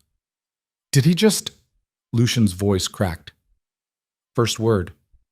Vivian smiled genuinely for the first time in months. "Of course it's da-da. He's been practicing all week." Marcus repeated it, delighted with himself. "Da-da, da-da." Lucien held his son close, feeling something break open in his chest that had been locked away for years. Not power, not ego, not the hollow satisfaction of being feared, just love. Simple and overwhelming and more terrifying than any danger he'd ever faced. "I've got him this weekend," Vivian said, checking the custody schedule. "But next weekend is yours, Friday evening through Sunday night." "My apartment isn't really set up for a baby." "Then make it ready. You have a week." Vivian stood. "And Lucien? Thank you." "For what?" "For proving me wrong about whether people can change. I didn't think you could. I'm glad I was wrong." Once, 2 years after the night at Blackthorn Grand Hotel, Lucien Moretti stood in a playground watching his son navigate a jungle gym with the fearless determination of a toddler who hadn't learned the meaning of danger yet. "Careful, Marcus," he called out. "Hold on tight." Marcus waved dismissively and kept climbing. Vivian sat on the bench beside Lucien, sipping coffee and watching their son with the eternal vigilance of mothers everywhere. "He gets his stubbornness from you," she said. "Pretty sure that's your genetic contribution." She smiled. "Maybe both."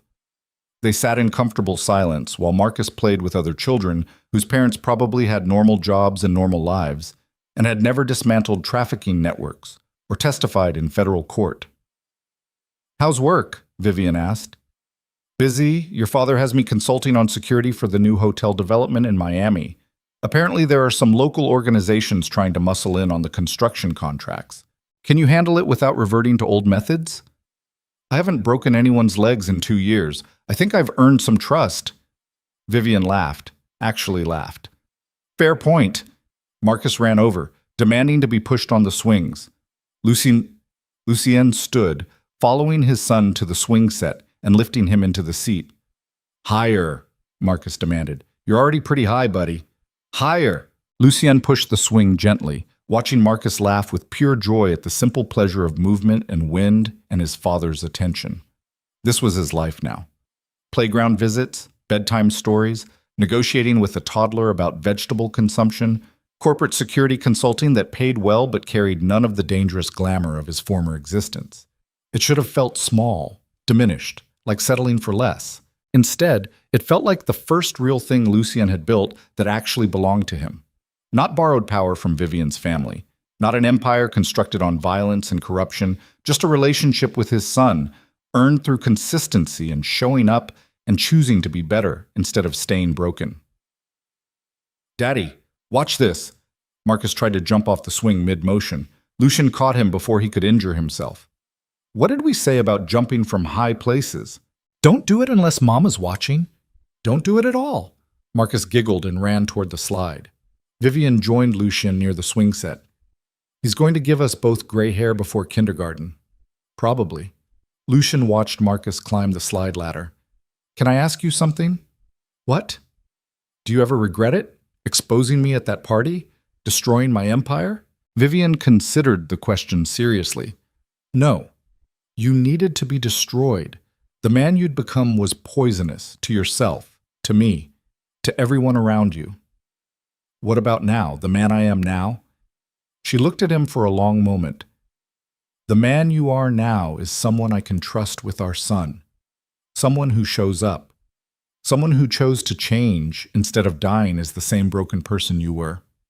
"That's not the same as forgiving me." "No, it's not." Vivian's voice was gentle but firm. "I've made peace with what happened. I don't carry anger anymore. But forgiveness implies we might go back to what we had, and that's not possible. Too much damage, too many lies." "I know. But I respect you. As Marcus's father, as someone who fought to become better, that's more than I ever expected to feel about you again." Marcus ran over, covered in wood chips and playground dirt. "I'm hungry. We brought snacks." Vivian pulled out containers from her bag.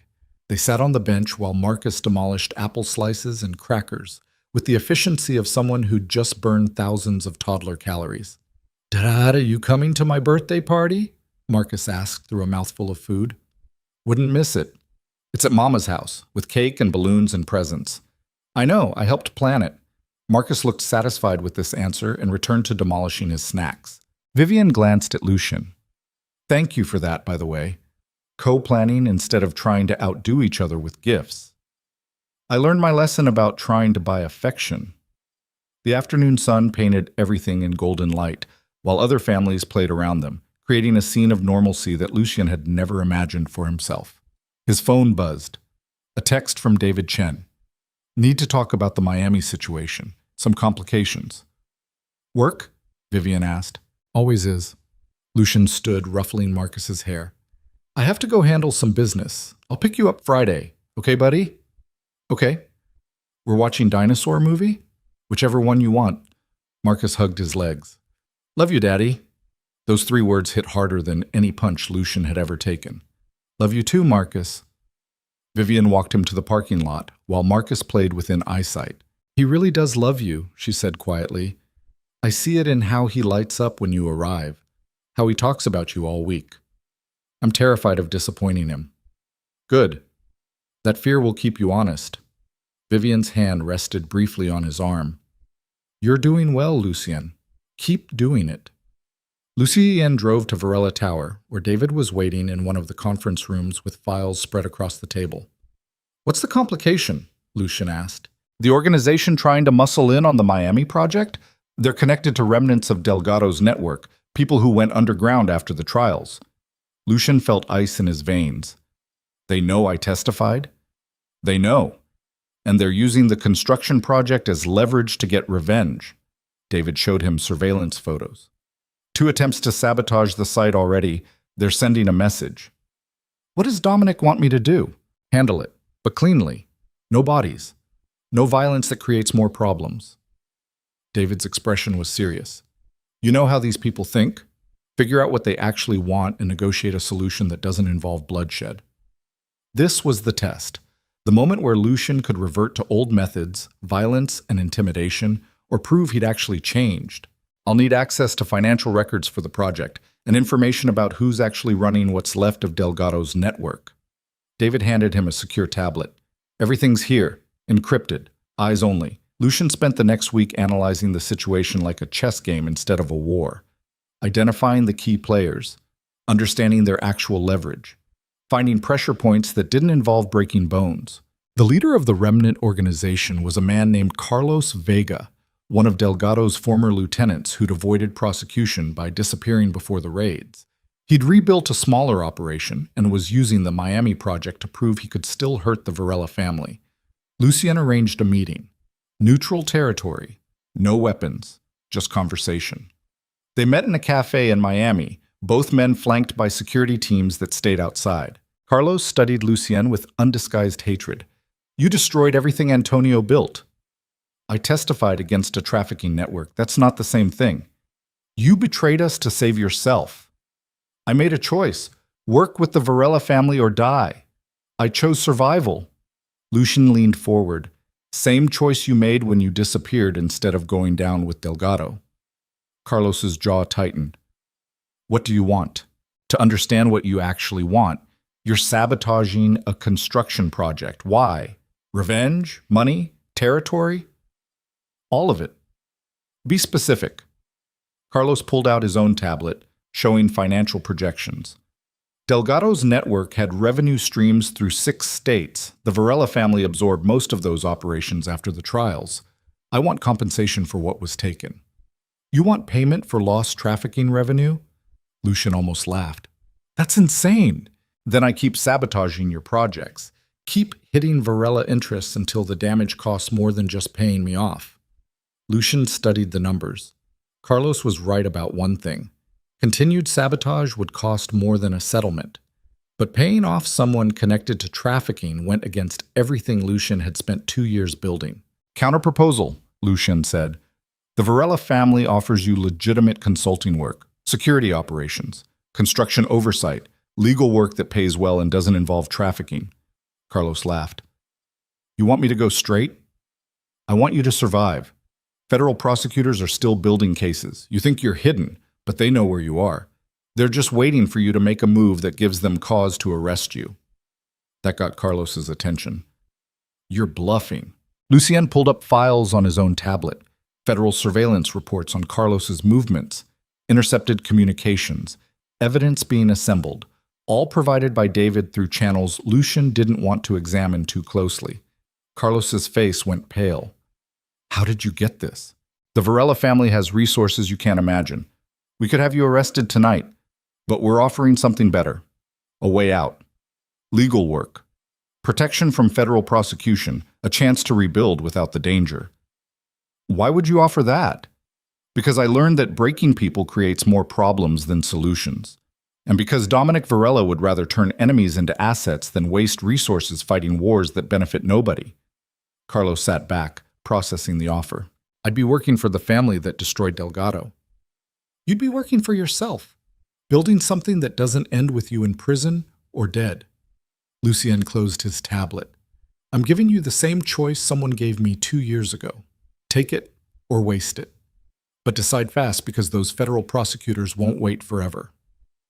3 days later, Carlos accepted the offer. The Miami project continued without further sabotage. Carlos Vega became a legitimate security consultant, and Lucien proved to himself that he could solve problems without violence. When he told Vivian about it during Marcus's 3rd birthday party, she actually looked impressed. "You negotiated instead of threatening. That's growth. Had a good teacher." Lucien watched Marcus destroy a dinosaur-themed cake with the enthusiasm of someone who'd been promised sugar and delivered. "Someone who showed me that real power comes from building things instead of destroying them." Vivian smiled. "Don't give me too much credit. You did the hard work." Marcus ran over, frosting covering his face. "Daddy, come play dinosaurs." "I'll be right there, buddy." As Marcus ran back to his friends, Vivian touched Lucien's arm gently. "He's proud of you, I can tell." "He's 3. He's proud of everyone." "No, he watches how the other kids talk about their fathers. He knows his dad is someone special, someone who shows up and keeps promises." Vivian's eyes held his. "That's the empire you're building now, not money or power, just trust." Later that night, after the party ended and guests left and Marcus fell asleep exhausted from sugar and excitement, Lucien sat in his apartment staring at photos from the day. His son's face covered in cake, Vivian laughing at something Marcus said. The peaceful chaos of a child's birthday party where the biggest drama was whether chocolate or vanilla cake was superior. This was his life now. No penthouse overlooking the city, no bodyguards following him everywhere. No mistresses or luxury cars or the hollow satisfaction of being feared. Just a small apartment, a job that paid the bills, and a son who said, "I love you, Daddy," like he meant it.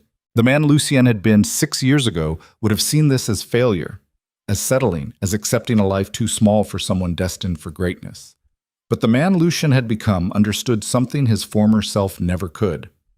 Real greatness wasn't measured in territory controlled or enemies crushed or wealth accumulated. It was measured in showing up for your son's birthday party, in choosing negotiation over violence, in becoming someone worth loving instead of just someone worth fearing. Lucien looked at the ultrasound photo still pinned to his wall, the first picture of Marcus, taken when he was just a possibility instead of a person. He'd almost lost the chance to know this child, almost died as the same broken man who'd valued power over everything that actually mattered. But he'd made a different choice, not a perfect choice, not a heroic choice, just the choice to try being better instead of accepting being broken. And somewhere in that decision, in the grinding daily work of showing up and learning and choosing differently, Lucien Moretti had found something more valuable than any empire. He'd found redemption, not the kind that erased his sins or made him innocent, but the kind that gave him a reason to wake up every morning and keep trying to be the man his son believed him to be. That was enough. That was everything. And as Lucien turned off the lights and settled into sleep, preparing for another day of work and parenting and proving himself worthy of second chances, he finally understood what his father had tried to teach him years ago. The most dangerous thing a man can destroy is the heart of a loyal woman who built his kingdom from the shadows. But the most powerful thing a man can build is the trust of a child who sees him not as a king, but as a father who shows up. Lucien Moretti had been both destroyer and builder, had lost everything and found what mattered, had fallen from the top of a criminal empire only to discover that the view from the bottom, where real life happened, where children laughed and former wives offered respect instead of love, where showing up mattered more than showing off, was more beautiful than any throne he'd ever occupied. And in the quiet darkness of a small apartment far from the penthouse where his empire had collapsed, Lucien finally made peace with the truth.